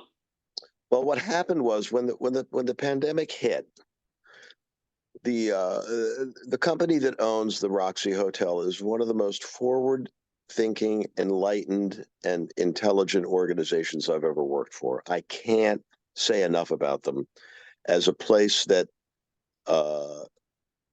gives responsibility to their employees and treats them better than they ever had to. I mean, it's astonishing. And they said, look, we have to shut the hotel down. Do you have a piano in your apartment? I said, yes, I do. They said, broadcast on our Instagram page and we'll keep you on salary as long as we can. Right? I went, damn, you bet. So I did that. They did the best they could. When the money ran out, they said, hey, we ran out of dough. I said, are you kidding? You guys are fantastic. So we started broadcasting on their Instagram page from our apartment. When that ended, we did it on our Facebook pages. And I still do Wednesday and Friday on my Facebook page from 6 to 7 because, there's a lot of people I know who aren't in New York, who want to hear that kind of music, who want to request things. And, do I get tips? Yeah, maybe $10, $20. It's not the point. They make their dinner, they're driving home, they put on the music, they're having a good time. And to me, it's a public service, and I enjoy doing it. So every Wednesday and Friday on my Facebook page. Maybe people who were going to cabaret in the 1970s, 80s, 90s. Now they're in their 70s, 80s, 90s. Maybe they're in New York, but they just can't go. They're not going to. Right. They can be at home, watch you on Facebook, and hear, oh yeah. But you sing in those. I think you also, or do you just play? I used to. When I do it from the Roxy, I don't. I'll talk to the camera and maybe sing a little bit. But like I said, the Roxy is and it's improved my instrumental chops pretty substantially because it's all I got. And what the other thing I've noticed is that the way I divide up the piano keyboard, people do florid things with their right hand to impress people, but the left. I do that in the shower, but yes, okay. yes. But the left hand is really what separates the men from the boys piano-wise, because if you divide your hands, your left hand is your bass and your drums. That's your rhythm section. The right hand is like the lead instrument, like the guitar. So in the right hand, I've got Eric Clapton, but in the left hand, I've got Charlie Watts. All right. Right. Yes. To put it in recognizable. Well, no, that's a poor choice because that means your left hand is dead. But if you're thinking, Ringo, your left hand is Ringo. Ringo is Hendrix, let's say, or yeah. So what I always say is my right hand gets me laid, but my left hand gets me paid. So there you go. I love it. You're shameless and fameless right there. Speaking of comedy, speaking of humor, is it true that you and your lovely wife, Marty Millett, bonded over musician jokes? Was that the deal? When we first met at Jim Caruso's cast party at Birdland, we started telling each other musician jokes. For example, would you like to hear one? Yes! It's almost Purim, yes. Okay, how do you get a guitar player to turn down his volume? How? Put a piece of sheet music in front of him. What do you call a drummer in a three-piece suit? Dependent. The defendant. What does a stripper do to her asshole before she goes to work? Drops him off at band practice. It's just going to get there, but okay, yes. More. What do you get when you drop a piano down a mine shaft? I don't know. A flat minor. What's the difference between a frog driving a car and a trombone player driving a car? I don't know. The frog is probably on his way to a job. I don't know why I find that one funnier than the one more. I love these. Or wait, save one more for the last, our last one when we finish the conversation. We go out on a joke. But I think it's wonderful that this is how you met your wife at Jim Caruso's cast party every Monday night at Birdland, and you have bonded over that. So I think that's pretty fantastic. So. Can I ask you, you did go the cabaret, the playing route, this route, even though you had success off Broadway. You were involved and co-wrote and appeared in an off-Broadway hit. You mentioned it before, Song of Singapore, which basically gave the world Donna Murphy. That was where she sprang from. So was there a point when you were thinking, oh, I'm going to be a Broadway composer. I'm going to be, doing that for my career? No, you know what I came to New York originally to be a song and dance man and an actor. And I realized pretty quickly that that that career path requires a financial underpinning that I did not have. And that in order to survive as a performer in New York, I needed to work regularly and consistently. So I found that the piano was a more remunerative path. And I said, oh, it's performing. I don't really care. As long as I'm performing, I'm cool. And I realized that, the idea of doing off Broadway for $250 a week, I wish I could, but I can't. The numbers just aren't there. Right, because maybe if you're in a hit, it goes for 9 months or 16 months or so. But still, and then when what? the show closes. Right. And with the piano, I mean, I did 12 years at the Monkey Bar. I'm in my 7th year at the Roxy, so I needed the consistent gig. I mean, as I like to say, my parents had enough money to get me here, but not keep me here. So I had to, and there's so many moving parts. You could be perfect for a role, but if the person who's opposite you is an inch taller, you're not going to get the part. And that's fine. I mean, so what I found was that I started songwriting, and I realized that I could write music for the theater, but not necessarily have to be there every night. So I worked a lot in the 90s with a group called the Adobe Theater Company. Oh, yes. And we had a great time. And I was working at the Monkey Bar, so I was making really good money. And then I was writing music for off Broadway, and that was fun, but I didn't have to rely on it for a living. And then I got cast as the host of these midnight burlesque shows. So I was doing a song and dance man thing, which is great, but I was doing it in the style that I really love, which was like, underground theater, off Broadway, really cool stuff with this, beautiful old burlesque style show with, striptease and comedy and all kinds of great stuff. And we ended up getting photographed by Ellen von Unworth and ended up in Italian Men's Vogue. So I'm like a supermodel now, right? So that was great. I pretty much had show business locked and loaded in the 90s because I was doing the song and dance man thing and hosting these burlesque shows. I was writing for this off Broadway company and having a great time. And I was making substantial amounts of money at the Monkey Bar. So that was fine. And then, when 9/11 hit, it was like the shutdown. Everything kind of fell apart. And it came back slowly. And now things are kind of getting back to where they were. And we'll see what happens. I supposedly am going to be on the new ASAP Rocky release. So that will be. That's great. That's oh my God. But also this fact, you're talking about crawling back from 9/11 that New York had to do. Also, theater and cabaret are crawling back from, as we talked about, the pandemic. So how has it been? Because everybody's complaining that, all the institutional theaters, they've lost half their audience. They can't make money. The New York theaters, they cut their stuff back because the funding was cut back. How do you feel New York theater and certainly cabaret is doing now? I think it is coming around to where particularly the institutional theater is probably overstaffed. You know what?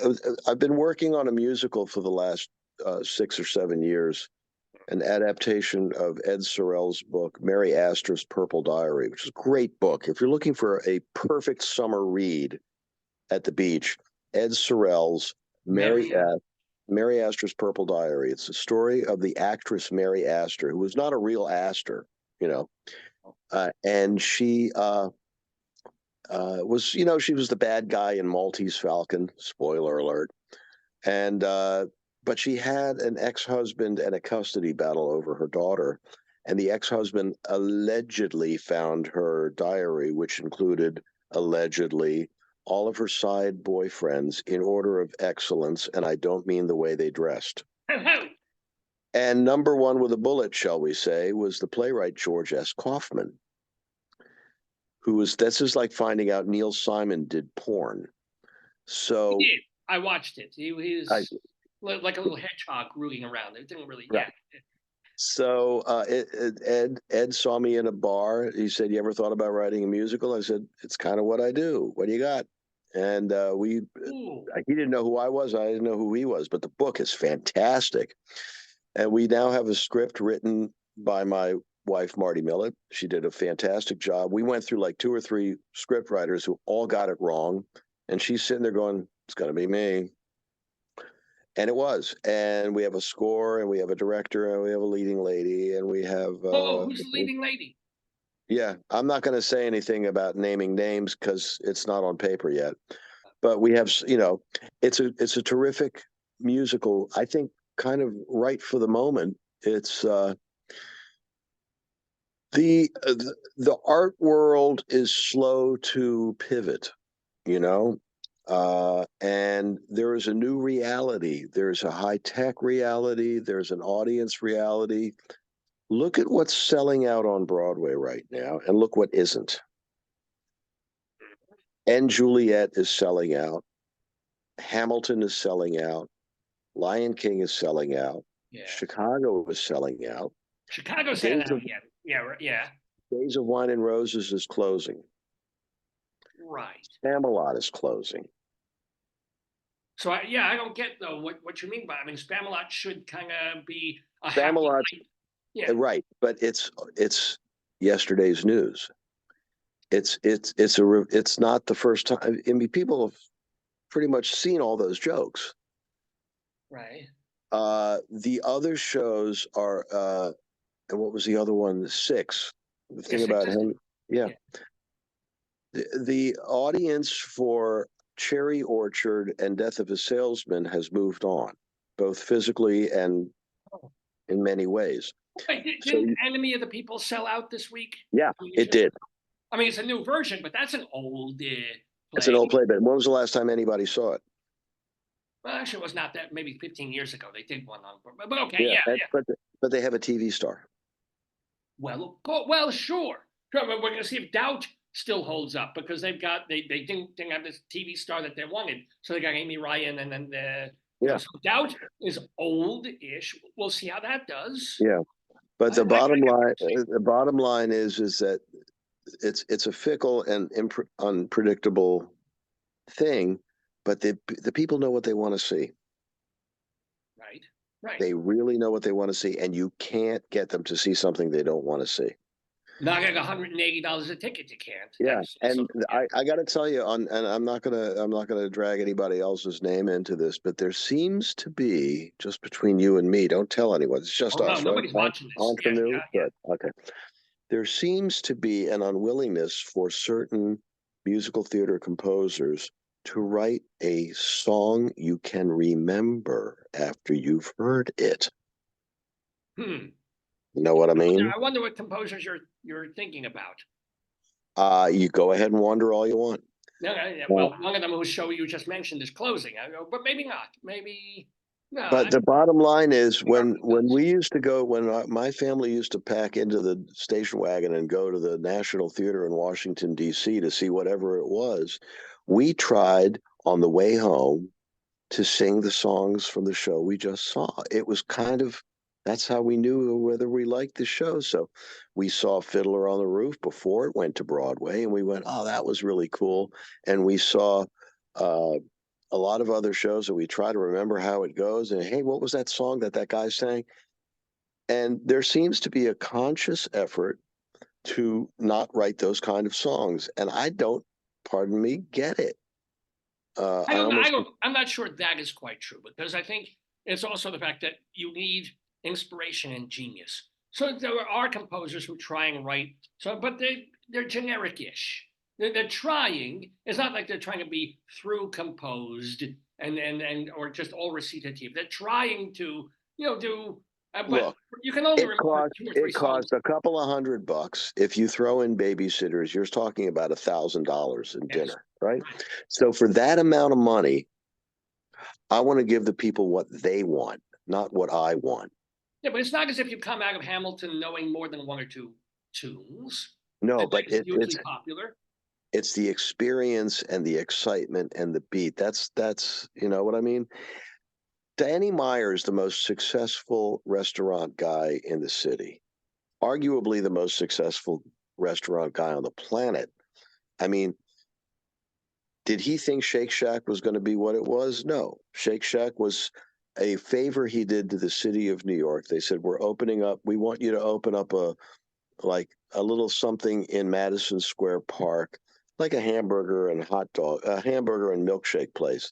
And he invented Shake Shack. And there was a line around the block the day it opened, and now it's $1 billion international phenomenon. Yeah. Danny Meyer says, "I'm not in the food business. I'm not in the drink business. I'm in the experience business. Give the people what you What assume they they yeah. want, figure out what they want and give it to them." Hank Williams said, "I want to write a song that sounds like you heard it before." Wow. Me too. Yeah. Well, People said, "I can't." I said, your songs for this new show, they're so simple. I can't get them out of my head." I said, "Good." And yeah. if you go to maryastormusical.com, Oh, you you can have a hear all the website. songs. MaryAstorMusical.com. Yeah, .com. Because Yeah. I was going to send them to michaelgarin.com, which they can also go MichaelGarin, Yeah. michaelgarin.com for all the stuff .com. about you, but MaryAstorMusical.com for specifically that. Yeah, musical. and you can hear all the songs, and you can see of some of Ed's wonder. Ed Sorrell was a illustrator before. That's what he did, and then he wrote a book. So anyway, So here's the deal. We also want to send people to the Roxy Hotel in New yes. York, Tuesdays through Saturdays from 6 o'clock in the evening till 8 o'clock in the evening every week. He's the resident pianist there for 7 years. Michael Garin is. We also want to send them to what was it? Don't Tell Mama on May. No, the Laurie Beachman Oh, Theater. sorry, Lord Beachman. Sorry, the Beachman. Laurie When? Beachman Theater, which is in the basement of the West Bank Cafe on 42nd and 9th. Yeah. May 15th, 7 o'clock. Marty Millett, Sorry Grateful. Sorry, Grateful. Of course, the Stephen Sondheim tribute song, my payas are going all over the place. So Yeah. it looks like you're talking with Marty there. So we want to let you out of the Daverhood, but you promised us that you have one more musician joke that we can go out on with Michael Garin here. You can tell it to Marty, or you can tell it to us, or both. What do you do when a drummer appears on your front porch? I give up. Pay him for the pizza and send him home. Ladies and gentlemen, we've been talking with Michael Garin. What's the Hebrew name? What's it? Michael ben Baruch. Michael. Oh, you have that perfect. No, Michael ben Reuven. Slicha. Oh, you forgot your own father's name? What the? Was it He was Reuven? Reuven ben Baruch, so I get the two mixed up.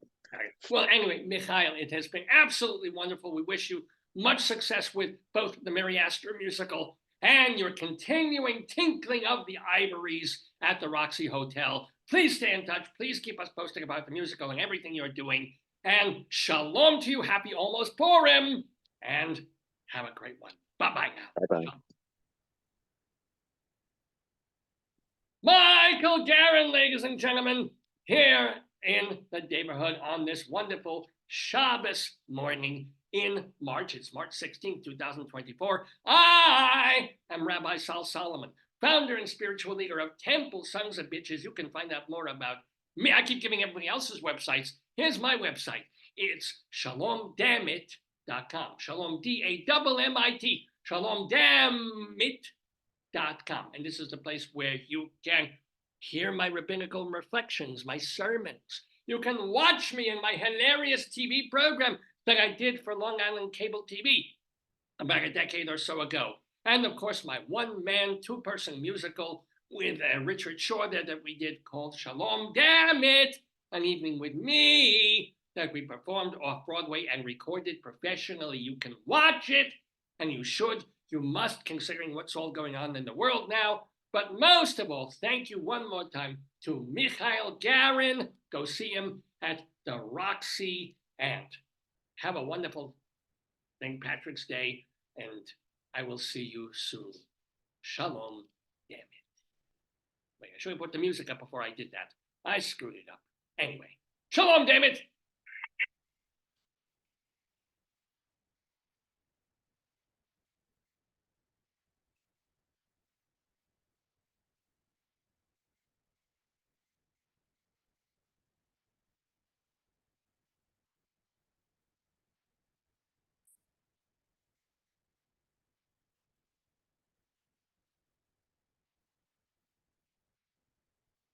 Yeah, ladies and gentlemen, oh boy, so much fun and such a delight to talk with Michael Garin over there at the Roxy Hotel in Tribeca in New York. Go see him play, hear him play. You can converse, and then if a song, comes to you and says, oh, he's playing that, sure, let me listen. And then go back to your conversation and your cocktail or whatever you're drinking and eating. So yeah, really, really nice to have him. And hopefully we'll get maybe him and Marty Millett on the program, once she starts maybe doing her show, and certainly when their musical goes up, because it sounds like a lot of fun. Anyway, we're having a lot of fun on this Saturday, March 16th, 2024, with the 935th episode of the Dave's Gone By Facebookio Podcastio Programmio of the stream, with me, Dave Lefkowitz, my wonderful wife Joyce, and all of you watching at home. Remember, if you want to contact me, davesgoneby@aol.com is the place to do that. You can also post on our Facebook page right under every episode, or you can message me there. This page you're watching now, unless you're watching the archives, it's on the Dave's Gone By Facebook page. I'd love to hear from you. Sometimes we have the time to give you a thumbs up and a thank you or reply back. Other times it's just sort of like, hey, I read them, but I just don't have the time to go click. Said hello, Dave. Happy Saturday. Who said? Adam Glass. Oh, my cousin Adam. Yay. Hey, happy Saturday to him too. And I'm glad he's doing really well. He just went to see Spamalot on Broadway. We're just talking about that. So anyway, my wife Joyce is back with us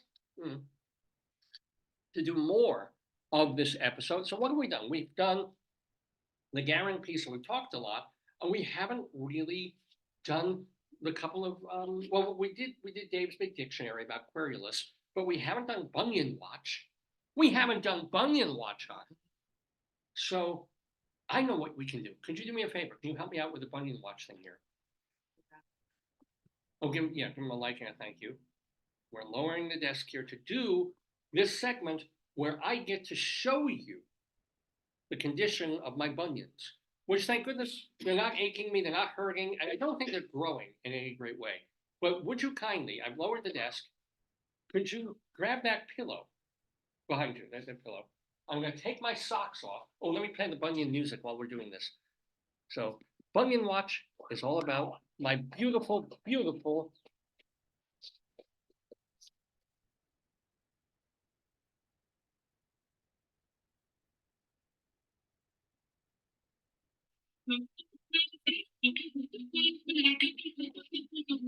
She's Bunyan, she really isn't one. She's Bunyan. Listen, doctor, to my plea. It's time for Bunyan next to me. no,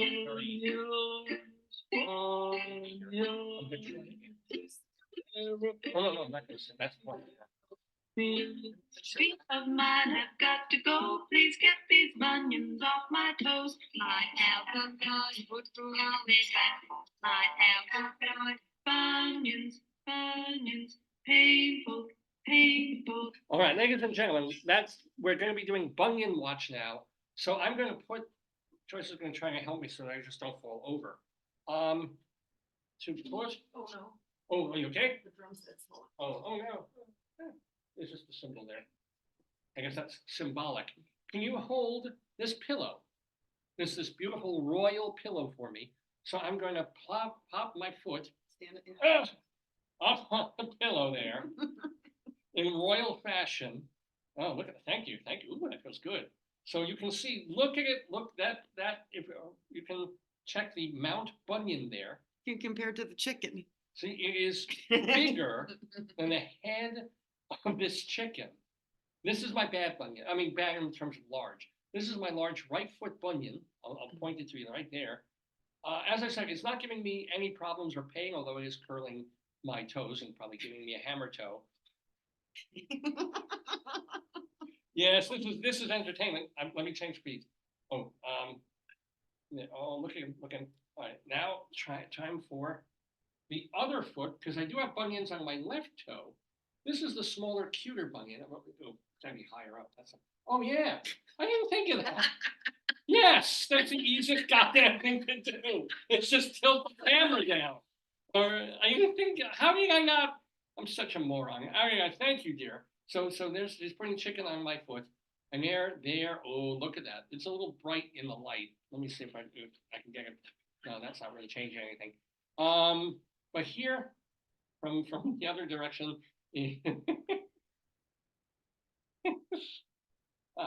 bunion watch. How would you rate my bunion today, dear? The scale isn't my thing. I don't know. I can't judge your foot pain. You have to tell No, me. no pain. Just in terms of beauty. I think they're well. If this were a bunion Look how nice the contest. chicken. But if we were, say, Larry Parks, I'll type it. Bunions out of what? yeah, even in terms of aesthetic beauty, in terms of I'd say probably 4 out of 5. or yeah, what's keeping it from being a 5? Your toenails and your feet are not well groomed.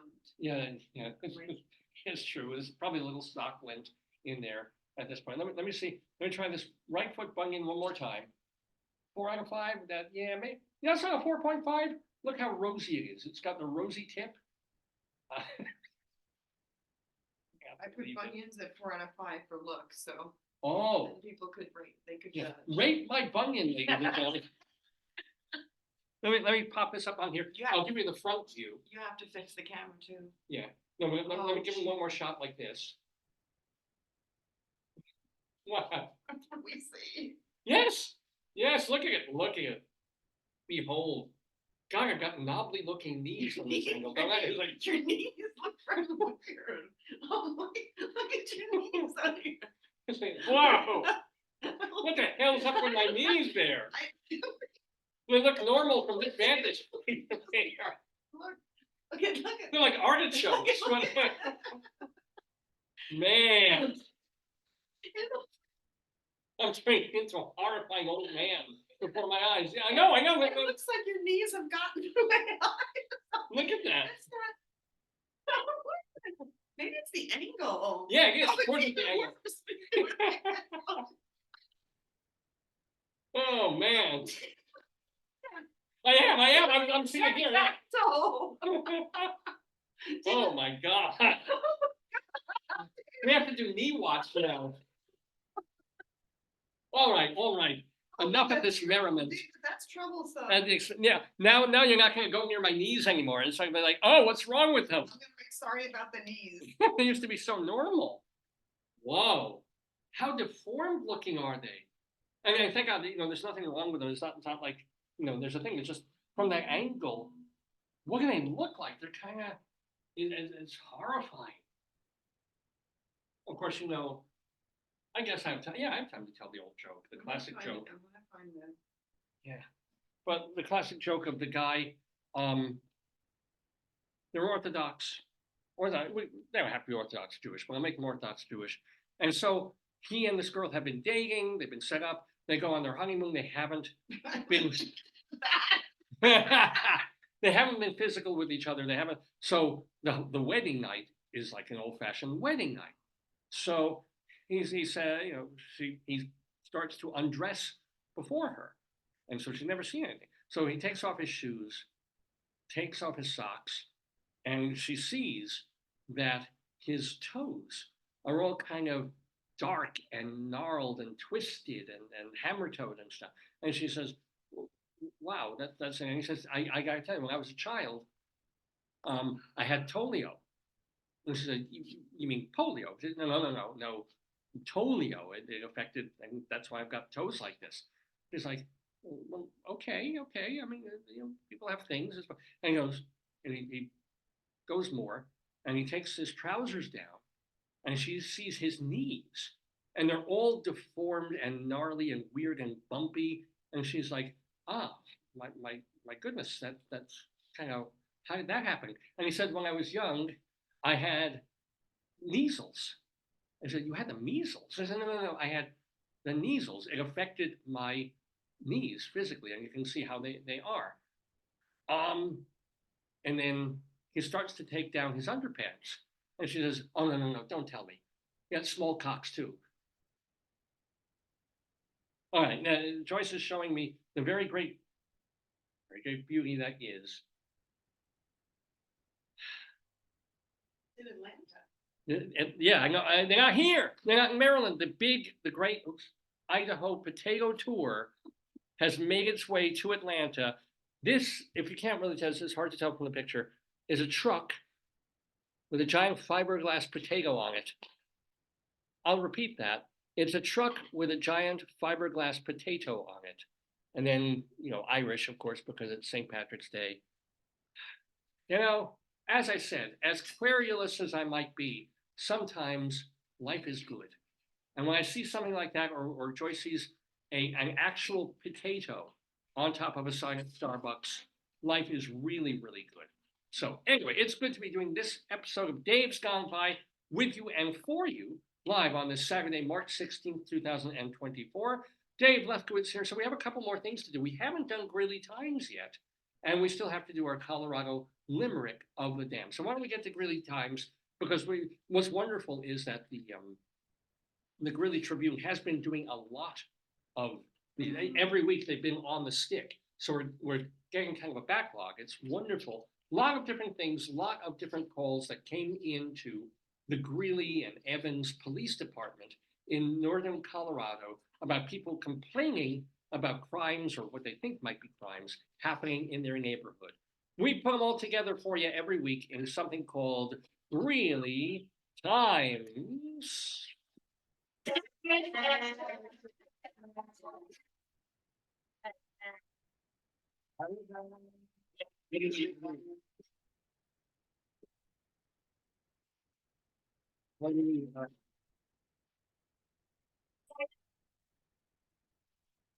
Okay, ladies and gentlemen, Greeley Times, it's time for. So these, again, people call the police department, and the funniest reasons that they're calling go into the Greeley Tribune newspaper, and then we pick out the funniest ones and talk to them with you. For example, a caller on 6th Street requested help from animal control to catch his dog from a woodpile in the backyard. The dog wasn't stuck. It just wasn't listening. I love that. And so you figure, oh my God, the poor thing is crushed. It's got its paw stuck in somewhere. It's like, no, it was just being a dog. It was just like, I live with this asshole. I'm not going to deal with him. No, love it. Love it. There's another caller, a caller on 11th Avenue.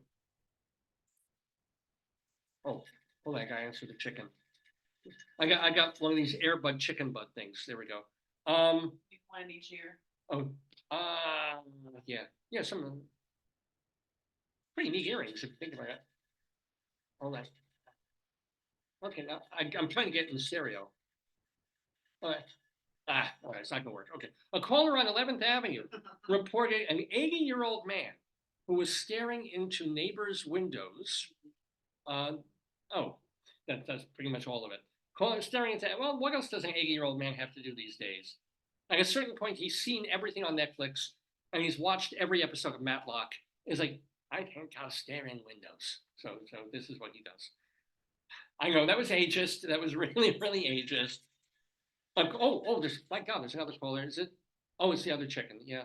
A caller at a bar on 9th Street said she jumped on a counter. Oh, no. And the bartender pulled her down and kicked her out. Yeah. Well, she was calling because she was drunk and looking for her friend. Oh. At least she's not looking for a friend. Why doesn't she just she probably needed a ride home? Yeah, or something. Yeah. Why didn't they give her a ride? Come to think of it, She was dancing on the bar. Yeah. I mean, this is Coyote actually ugly. Oh, you know, I've been expecting a call from the gas station. I wonder if this is them. Yeah. Hello, hello. Yeah, it's a caller from a gas station on 9th Street. Said that a man outside was flipping off the workers and pounding on the windows. Ooh. My goodness. What could you possibly be angry? I know gas is $3.56 a gallon, but it's not their fault. Mostly. Anywho, what else do we have? Oh, no, I thought I heard it. A caller on 10th Street heard something outside her house, but couldn't say what it sounded like or where it was coming from. When police responded, Big. oh well. Oh no. When police responded, she refused to put on pants. She told them it was her house and she didn't have to. Yeah, that's true. I don't think you have to wear pants in your house. Yeah, but when police, strangers come But to your it's her house. Like, why Yeah. does she have to put on pants? I guess not, but you invite people She in. didn't really invite them. Well, I guess they came to investigate the she made noise yeah. she complained about, which is interesting. It actually showed up, as opposed to there's a noise outside. Please come to my door and knock. And then they did, and she was probably, I don't. Not wearing pants. I'm guessing she was not Brazil waxed. I'm just saying. I'm just imagining there was a jungle going on down there, and she kept from going under. A caller. Oh, again, it's the other chicken. Yeah, hold on. A caller at an apartment complex on 6th Avenue reported being unable to get into her apartment. Yeah. Why? Because 2 people were having sex and another was watching in the stairwell outside. Wow. What kind of apartment building is that? I don't know, but I want to move there. Yeah, Club Med. That's not, just window seat on the stairs with That's so binoculars. weird. The guy left town. And how can you, if you're in the stairwell, I what don't can think you that's actually? possible. Yeah, I mean, you can basically see into the kitchen a little bit, maybe. But they were out in the hall, she said. Oh, were they? I'm sorry. Oh, it just says 2 people were having sex. Maybe they were in front of the door and some guy was watching them. I don't know. But interesting. Where is this? On 6th Avenue, apartment complex. We ever moved back to I think Colorado? it was probably apartment simplex. Oh, you can't give yourself a drum for that. It's the best joke of the day. Brava.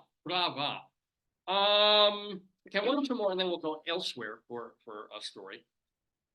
A caller at another apartment complex, this is on 11th Street, reported seeing, quote, clones of his wife Ooh. and other people he knew who were out to get him. Uh-oh. That's not a good day. Hey, and that's the story. Some of these stories I don't believe, but that's got to be true. Clones of his wife and other people They who were out cloned to all get of him. the sheep, remember? We don't know. Remember that quote we saw where they said they cloned a human, but they never showed it? So we don't know. Maybe he's onto something. It could be. Send in the clones. Is it his ex-wife or his current wife? That's a good question. It says wife. Oh, okay, well maybe.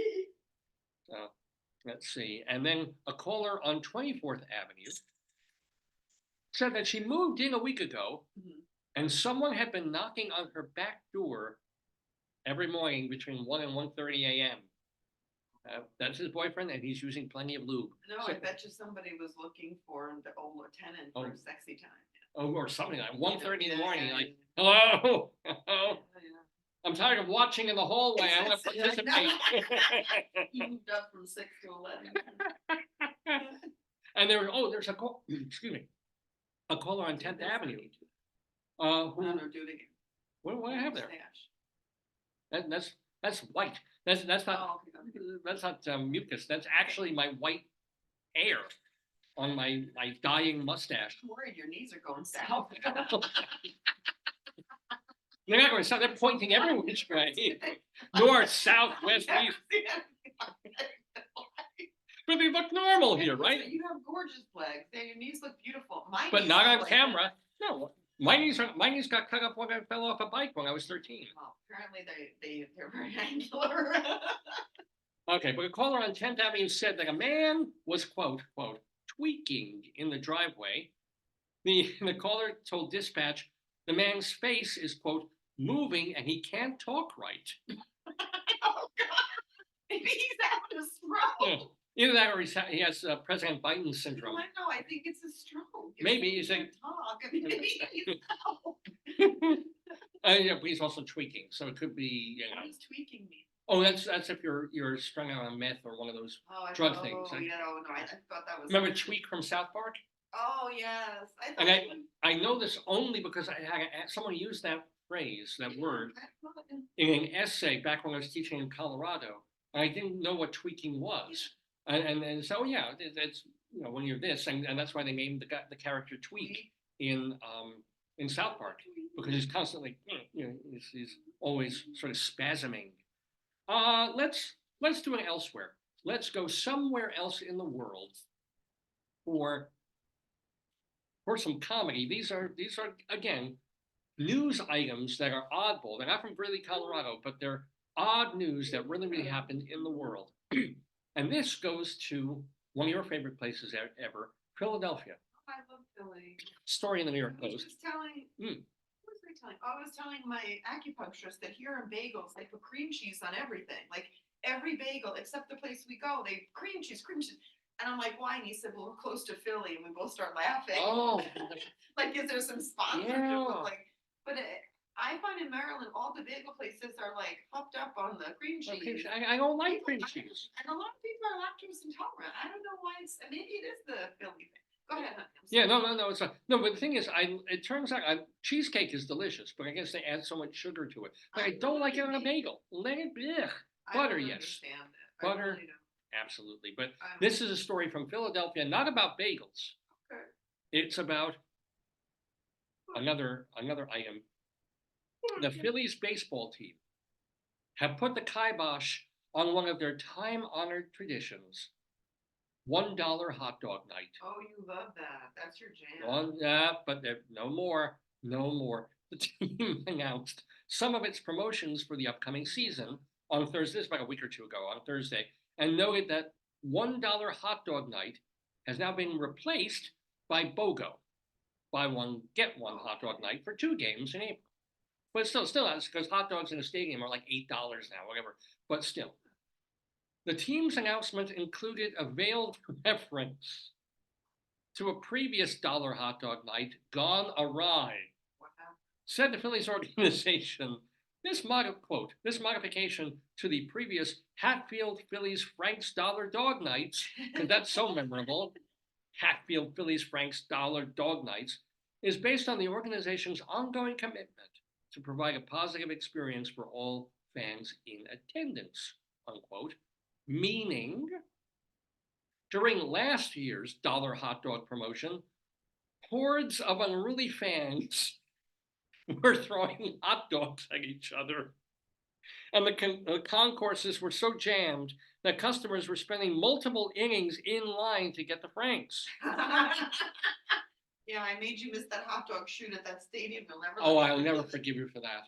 Yeah. At one stadium we were, I think it was the indoor one in Milwaukee or something. You saw they shot their shirts, but they also shot hot dogs. And I was getting a tea or something, whatever. I was waiting for the concourse, like for half an inning. It's the same exact thing you're talking about when you wait so long at the bathroom line or the food line that you actually miss the game. Yeah. I mean, that's. But I didn't miss the game. I missed the more important thing. I missed them shooting hot dogs into the crowd. Yeah. But this is not like that. This is where you go, and it's only $1. They should just have the people with like, coming around to this. Yeah. But they didn't. So some people would stand there. They want to pay instead of $7, $8, $1 for a hot dog. But to get to the end of the line, it was just causing a mess. But one user tweeted. There's one where a tweeter. Hot dog user. Oh no. I will never go there for hot dogs again. I still don't get the whole X thing, but one user on X Twitter. It's for rebranding. Yeah, I know. We don't get rebranding. No, I get rebrand, but not stupidly and badly like that. But they tweeted, quote, $1 hot dog night, where people wait in line all night for a cheap hot dog and miss the entire game. Dollar Dog Night has been, and I should say, Dollar Dog Night has been a fan favorite since the promotion began back in 1997. So the Phillies announcement was met with some consternation. One blogger on his little video Instagram thing ranted, quote, "Nobody wants a BOGO hot dog night. We want $1 hot dog night." It's bullshit. Oh, no. It's absolute bullshit. They're blaming it on clogged concourses and people throwing hot dogs. The hot dog throwing, this is an That's excuse. not good. The hot dog throwing isn't new.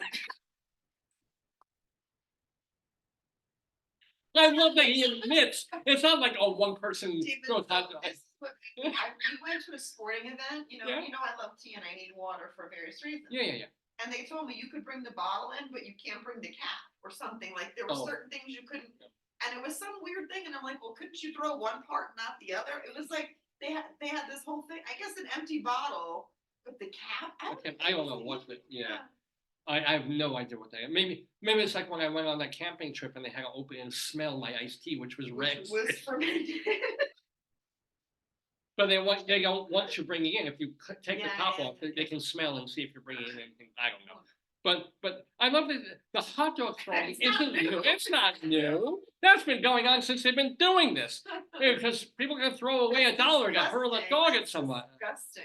He said, and the quote goes on, his thing is, you know what? Quote, "You motherfuckers, stop taking cash. Now we're swiping transactions. 2 minutes to get every transaction through. Whose fault is that? It's your fault. This is all your," by some of the Phillies organization. What they should do is say, look, they're just gonna be plain and you get a packet of ketchup or mustard, no fixins, and they have the vendors carry them. And just give them that. And not be hot, or have hot dog carts around the stadium. But also the fact that you could you could take $1. Can't they just get hot dog like vendors and have them go around in the little carts? I don't know why they can't do that. I honestly, you're right. I don't know. They probably will. What's the outcome? Do we know? Oh no, no. The outcome is that they're having BOGO, 2 BOGO nights rather than Dollar Dog Night. I would make a Dollar Dog Night, but I'd find a better distribution system. I would go to Dollar Dog Night, but I would sit all the way up in the stands because when those things start flying, and you know they will. I would have it when people go in. There's hot dog carts in the parking lot, and they could just take it in. I mean, it still reminds me. It still makes me absolutely smile and aghast when Yankee Stadium, when I was in 1970s, 80s, would have bat day. No, it doesn't seem right. They would have people who would start drinking at 12:30 in the afternoon. They have 5 beers by the 4th inning, and you hand them one back. I wonder if anyone got hurt. In the Bronx. Hey. I'm just saying, come on. Come on, I went to school in the Bronx. I know, but it's like you don't give New Yorkers bats. Yeah, but I think what's worse is going back on like in their cars or like, I mean, like, we got bats. This is the hard part for us. Remember we went to Louisville, the Hall of Fame, whatever the museum was, and they gave us tiny little wooden bats, but then nobody could bring it on the plane. They had a packet. Like if you just said carry on, they wouldn't let them bring it in the carry on. So all the critics were mad because they had like, do you have a suitcase that's going over the plane? I'm like, no. They're like, you can't bring your bat. It's a terrible weapon. Wow. It is. Well, it was a lot closer to 9/11 when we went to Louisville. So is a crusty old croissant. They give you a bagel on the plane. It's been there for 5 years. You could probably, Yeah, a pen is probably as dangerous if you use it right. I remember that. That was like, oh, that's hysterical. Good times. All right. They say, hey, let's do a couple more good times or Greeley Times from the Greeley Tribune. You let me know when to order do you want bacon? Well, we can wait when the show's over because by the time we get there. Do you also want extra bacon? I may have something different today, just because, Okay. But let me do 2 more Greeley Times, and then we'll finish that up. We still have to do our Friends of the Daverhood, and we still have to do our Colorado Limerick, oh joy of the damned. But now we go back to Greeley, Colorado. We're speaking of food. We're speaking of high quality Franks and hot dogs. let's talk about only the highest quality restaurants on 8th Avenue in Greeley, Colorado. Oh yes. A caller at a restaurant on 8th Avenue was trying to report someone trespassing. But a woman in the background kept yelling, saying her son was locked in a bathroom. Oh, It's like, it's a horrible place. oh, right. Hey, Sandman, get off the phone! So there's somebody trespassing and somebody locked their child in the bathroom. It doesn't seem nice. My son is out of paper! Maybe it's colitis, you know. You don't know. And then meanwhile, a caller at a different restaurant on the same block Oh no. said a man came in, yelled at employees, stole a sandwich basket, and started throwing the food around outside. When Yogi Bear loses it, I've got to tell you. That's why they said don't feed the bears in the woods. Yeah. Wow. That sounds like a party block. I'm telling you. Well, Yeah. it's 8th. I don't know how close Yeah, to 8th. it's probably close to 8th and 8th. Yeah. That seems like it's close. Oh God. And let's do one or two more. Caller attends. Oh, I'll get it. You have Wait, it's not the here. chicken phone. It's not the chicken phone. It's the potato phone. Oh, here. Yeah, hey. Here, it's the dice. Oh, thank you. Yeah. Where you from? Oh, 10th Street. Oh, he's calling from the gym. Oh, yeah. good. A man came in, crouched behind the front walls. Wait, behind the what? He crouched behind the front walls Okay. and started chewing on his fingernails. That's one heck of a class. What class?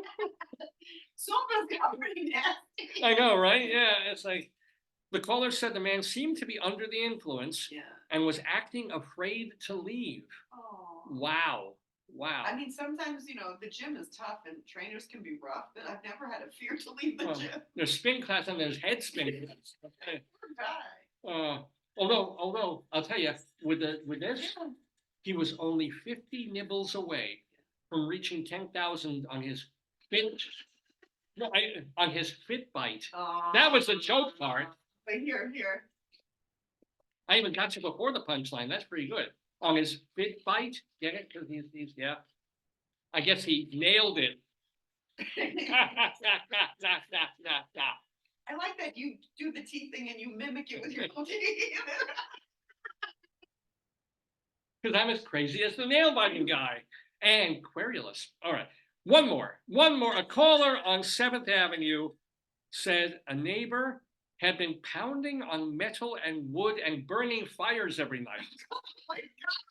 I hope that's not an apartment complex. I think that sounds like Mad Max 3 apartment complex No, nuisance. it's like that's how my thought. What's he doing in there? What's he building in there? What's he building in there? Well, what we've been building is a show for you. It's called Dave's Gone By, and that was Greeley Times. Mr. Horace Greeley was no fool. He was not. I'm sure that you agree You will. with me that Greeley was no fool. What he is getting at is that Mr. Green was no fool. Oh, yes, ladies and gentlemen, Greeley Times here on this Saturday, March 16th, 2024. So, yes, we have little bit more stuff to do on the show, but we want to say thank you to the friends of the Daverhood. We have our Colorado Limerick, and we have to do this week. We have to do, I'll do it for you, and we'll try this just at the end of the show. Kind of cool thing for St. Patty's Day. Oh yeah. But before then, we have to thank once more Michael Garin for being so nice in the Daverhood, for telling us about his piano playing, his career at the Roxy, and at the Limelight all those years. Who knew? So Michael Garin is now a friend at the Daverhood. Remember, he's got a website, michaelgarin.com, that you can see him at the Roxy Hotel in New York Tuesday. Let me get this earbud out of my ear. Tuesdays through Saturdays at 6 o'clock. And do go to maryastormusical.com to read more about this really cool sounding musical about the diary of what Mary Astor was actually doing, maybe, allegedly, and so forth. So Michael Garin, check those websites out and do check him out. Well, he's not the only person who has been on this program. Obviously, we started 21 years ago. So we've had dozens and dozens, actually hundreds of guests on the show, many of them famous, lots of them absolutely wonderful. And so we keep tabs on them. We call them friends of the Daverhood.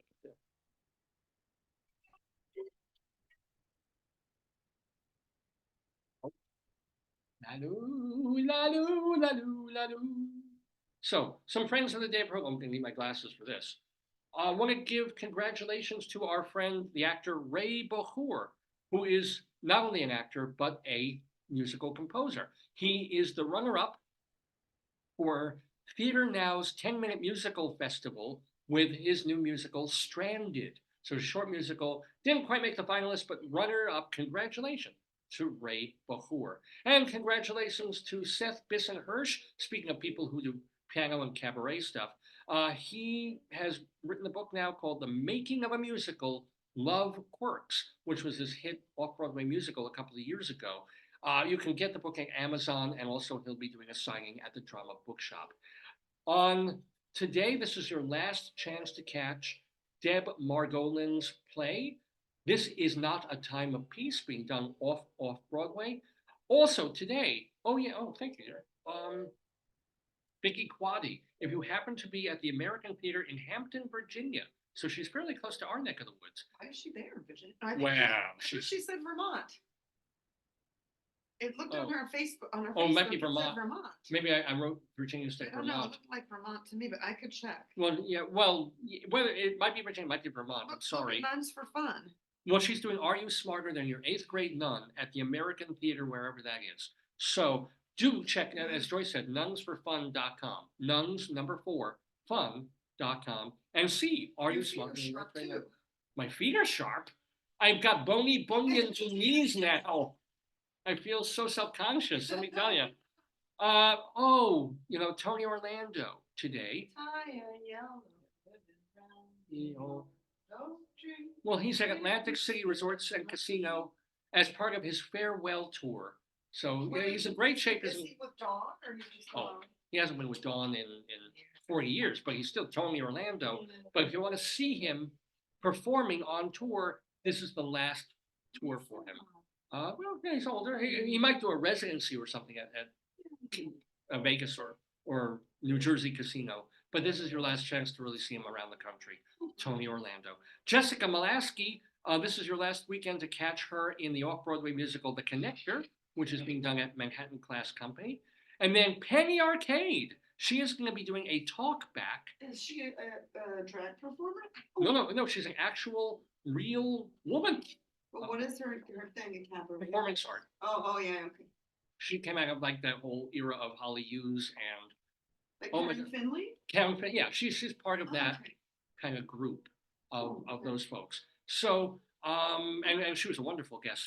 She is going to be doing a talk back, not for her own show, but for a show by Justin Elizabeth Sayre, and that is happening at La Mama and also streaming live tomorrow from lamama.org. That is tomorrow, March 17th.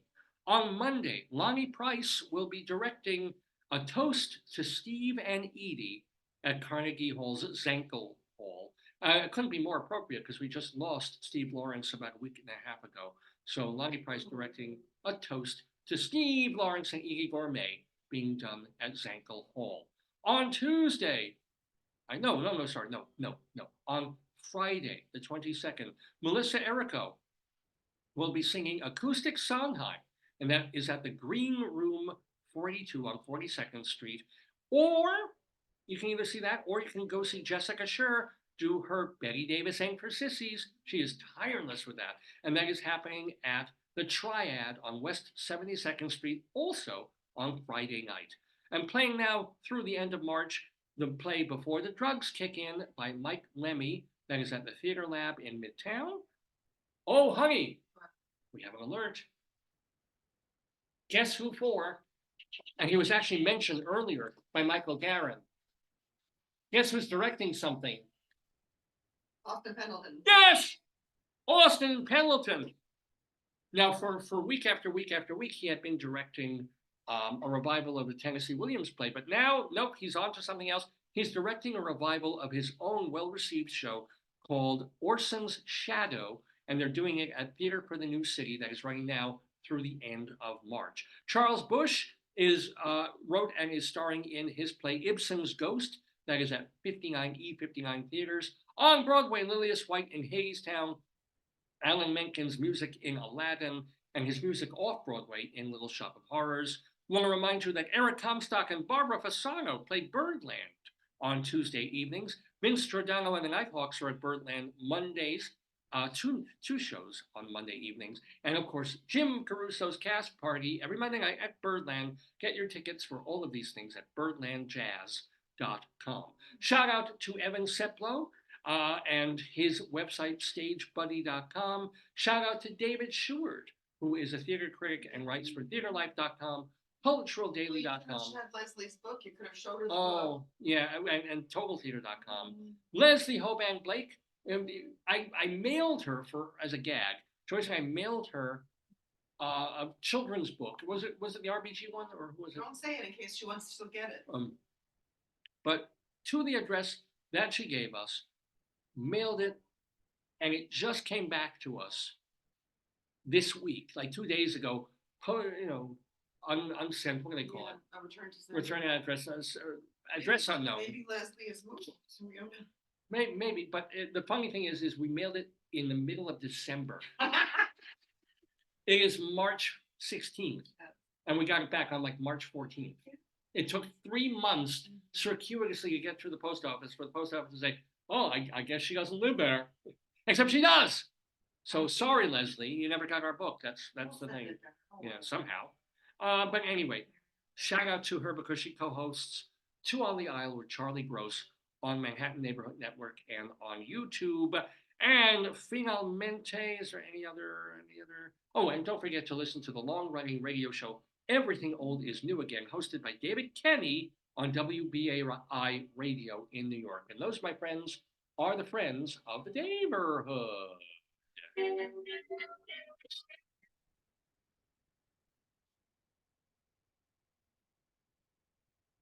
Well, it is just a couple of minutes after noon Eastern Time here in the Daverhood, with me, Dave Lefkowitz, and my wonderful wife, Joyce, doing our 935th episode of the show. So we teased this before. We gave you some information about the town of Sawpit,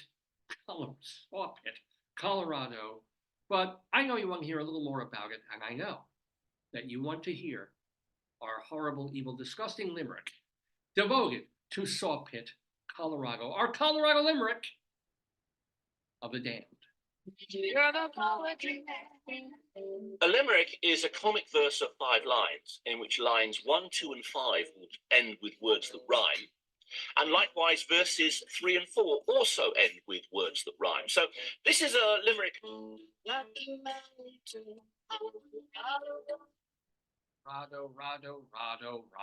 Rado. Ladies and gentlemen, we go to Sawpit, Colorado. Joyce mentioned earlier in the show really all the salient facts about Sawpit. There's not a whole heck of a lot about it. It is a very small town in far southeastern Colorado. In fact, the whole thing is 860 square feet. Not miles, square feet. But they do have Airbnb, they have a lot of hotels, they're near, like you said, they're a town that's near a bigger town where you could kind of hang out. Oh yeah, and they've got 38 people there, regulars. They're 7,500 feet up, so they're well over a mile above. That's hard on people. Yeah. That's a hard climb. You're not used to altitude. Oh, I was yeah. talking to my friend who's from here but lives there for a long time. Oh yeah. She said her parents came to visit and she took them to this it's a beautiful national park, and they were going up and up, and she said, And they died. no, it's one point where you go and you can actually, you're standing there and it's in clouds. And Really? she said her mother talks about it all the time, but they also had really bad altitude sickness. But Still. you get up there and you're actually, the clouds are around you. It's like being in the clouds.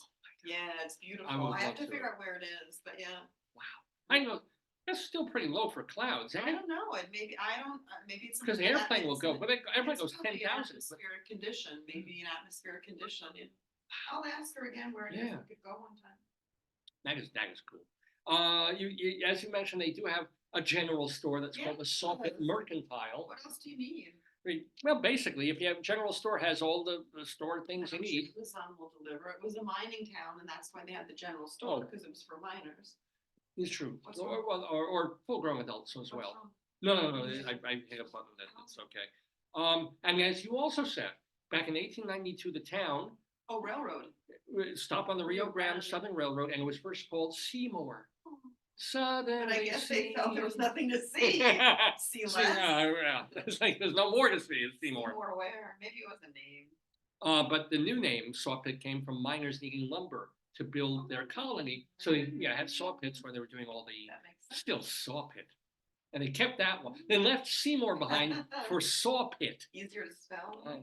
Anyway, saw pit is not an easy name to rhyme, but I've worked on it. And I think I've managed. I've managed the Colorado Limerick of the Dam for even something as untoward, if you will, or unrhymable as Sawpit, or Colorado Limerick of the Damned. There is an old house cat in Sawpit who has a remarkable paw. It can spear like a fork or dislodge a cork, but mainly he'll use it to claw shit.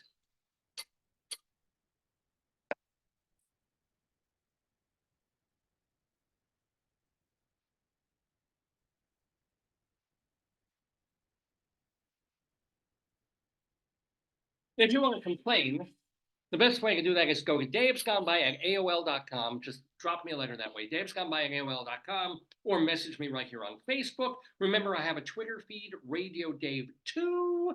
Rabbi Sol has a Twitter feed as well. It's at Rabbi Sol Solomon.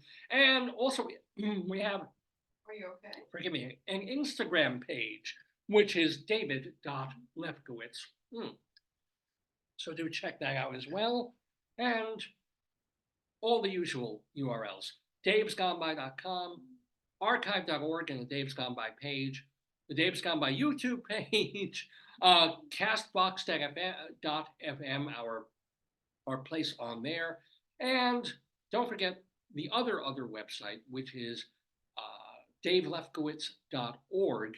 That is for my writing. That's where you can read all the interviews I've done, my plays, my song lyrics, all that kind of stuff.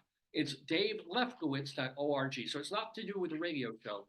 That's davesgoneby.com. But davelefkowitz.org is, hey, if you read my plays and want to put one on, maybe, or you want to read, the written interviews I've done with some famous people, those you can find at davelefkowitz.org. Do check them out. So we're almost ready to call this one a day, but I do want we can test each other's skills because we found this. This is the Irish Heritage Quiz. Now, I'm Jewish. Joyce was born Catholic and converted. Well, But the thing that I share Yeah. with Catholicism is I am Irish Catholic, but Yeah. so I might have but I don't know what. Okay, go ahead. but your background, I'm a New Yorker. You're fellow New Yorker also. Yeah, we're Queens. definitely not But we have Irish. no Irish No, I in don't, us not at at all. all. Yeah. So let's try test that. our Irish heritage Okay. with this Irish Heritage Quiz. Okay. St. Patrick is the patron saint of what country? This is like Polish. There's a multiple choice. You don't even have to answer. I can give you a multiple choice on this one. Okay. A, Canada. B, Scotland. Maybe Scotland, C, Ireland. Ireland. Or D, England. I'm gonna say Canada. You're gonna say Canada. Is that your final answer? You know what? I'll do all, and then I'll do the answers. So we'll get back to that. According to Irish lore, what did St. Patrick drive out of Ireland? Oh, An Uber. I think Toyota. Was Yeah, it we're right. Toyota? So I got it. Or was it A, witches, B, snakes, C, demons, D, rats? Thanks. What color is, I'm just gonna, And by the way, the answer for number one was Ireland. Oh, wow, okay. What color is traditionally worn on St. Patrick's Day? My mother's favorite color. Which is A, blue, B, orange, C, green, D, yellow. I could see people getting confused with orange because of The Irish orange man. flag. Yeah, But I'm gonna definitely say that it was green. it's green. It's green. But you're right, the orange man and all of Yeah, that, but the also IRA. not even that, the Irish flag, isn't it? The Irish flag is orange, green, and yellow, white. Is it? Yeah, Yeah, I believe so. I'm Well, not- but it's green in that too. Yeah, that's true. By the way, what city, I don't know if it still does it, but what city dyes its river green every St. Patrick's Big Day? Quaddy City. Bing bang. Is it A, New York City, B, Chicago, C, San Antonio, or D, Jacksonville? I know it's Chicago, because at a conference, there was one of my students, and she was like, what happened to the water? I said, no, that's intentional. Oh, you And know, everything was green, like food, everything was green, green, green, yeah. it just occurred to me. We're gonna be going after the show for bagels. I'll bet you what the special bagel of the day No, is. it isn't. It's not a green bagel? No, it's jalapeno. something. Oh, I'll look, I'll check. I don't want a jalapeno bagel. I think I'm gonna get you do you want you could get the Reuben, Oh, maybe, What do you but not want with not with Swiss. or the Italian one that has everything, and they have the Oh. chicken if you want chicken No, I salad. don't want chicken And salad. they have roast beef, you could change the cheese, Raging Cajun, all sorts of stuff. Yeah. All right, we'll be done in about like literally 5 more minutes. So You could take one I and gotta think switch about out the meat. yeah, that's what she said. How do leprechauns earn their gold? Oh, God. A. Yeah. A. Growing potatoes. B. No, Making shoes. no, C. Collecting teeth. no. Or D. Picking pockets. Excuse me. I think the myth is they collect teeth, but I think it's probably they do what's the work one? They build. Yeah. Either growing potatoes, making shoes, collecting I think they're teeth. supposed to make shoes, but I think the legend is about teeth. I'm confused on this one. I don't know. What is it? I'm gonna go with shoes. You're gonna go with teeth. I I'll think go you're right. shoes, but I think it's teeth. 5 is B, making shoes. Yeah, I think there's a myth that they steal teeth like the tooth fairy, but yeah. So we learned, that's good. Yeah. Hey, what does the shamrock symbolize? Oh, the Trinity. It's the Trinity probably. Good for you. Yeah, yeah. A, the luck of the Irish. B, the Holy No. Trinity. C, the color of leprechauns. Or D, this is kind of nice, the green fields of Ireland. No, I think it's It's the got to be Trinity. the Trinity, yeah. Probably. The Holy Trinity, which means it has holes in it. B is, yeah, you're right. Of course, come on, Irish Catholics, Holy Trinity, that's like a no-brainer. No, this is new. This, honestly, I'm not. Why do you get pinched on St. Patrick's Day? You've heard this? Jump around. Okay, give me You've the heard, but choices. you've heard that? People, I get pinched all the time. By me. Okay. A, why you get pinched? A, Okay, you've yeah. been naughty. Oh. B, you are wearing green on St. Patrick's Day. Yeah. C, it's a fun way to meet people. No. Or D, you're not wearing green, so I- leprechauns can see you. I thought it was you're wearing green. Maybe. I thought you get pinched because, I don't know. I'll go with you Yeah, on this yeah. one. I'm gonna say what is it? B. Also, no, it's D. Wait, what? 7? 7 is D. You're not wearing green. So the leprechauns are coming at Oh, you. they see you. 'cause- Oh. Whoa, that's clever. We better wear green tomorrow, honey. Yeah, right? Well, I'm wearing it, yeah, Yeah, today. that's not secret. That doesn't matter. Especially with those knees, you can't afford to be pinched. You need some orthopedic surgery.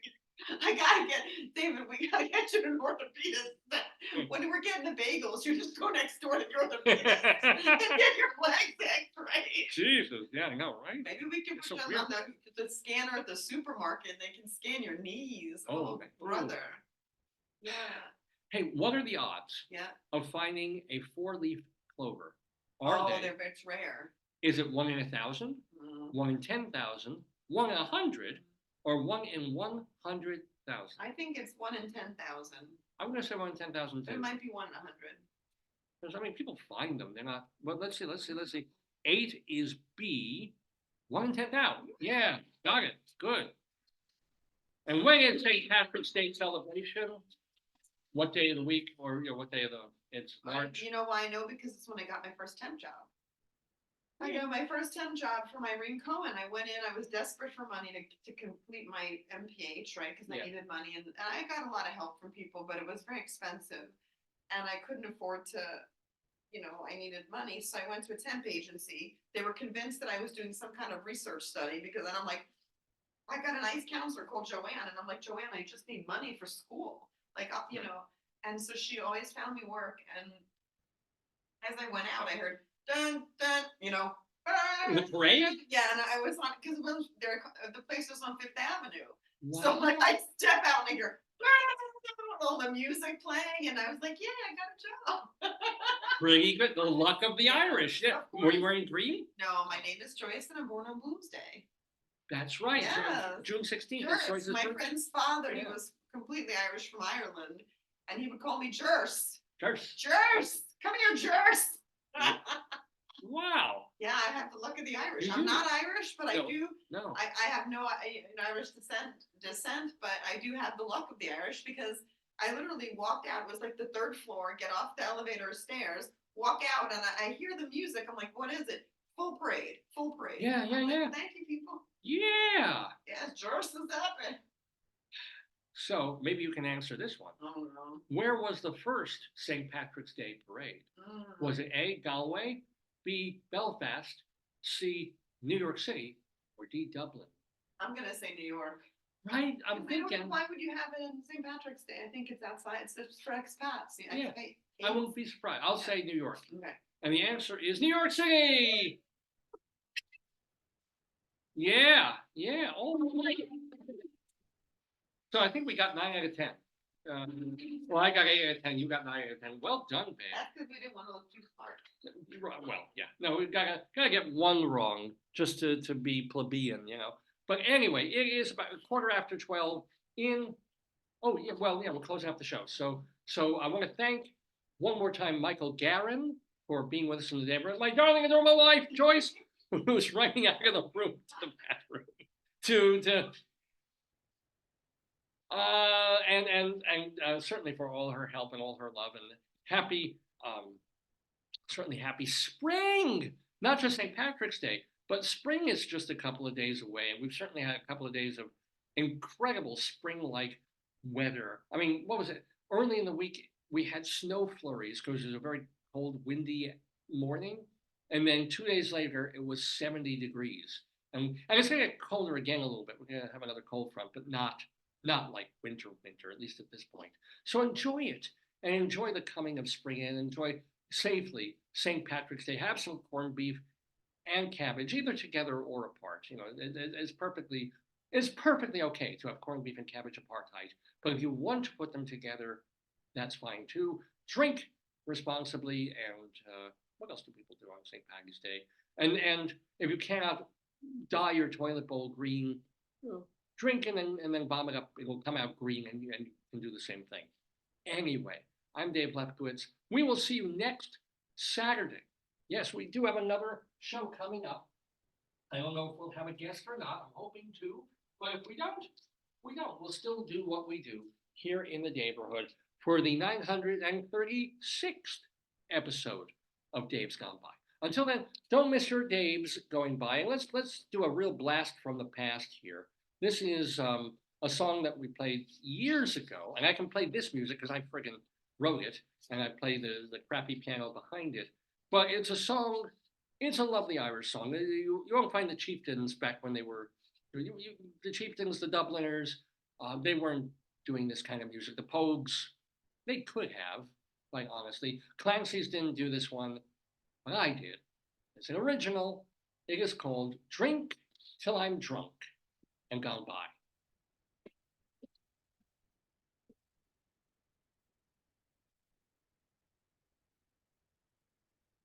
I'm not Irish, but I wish I were.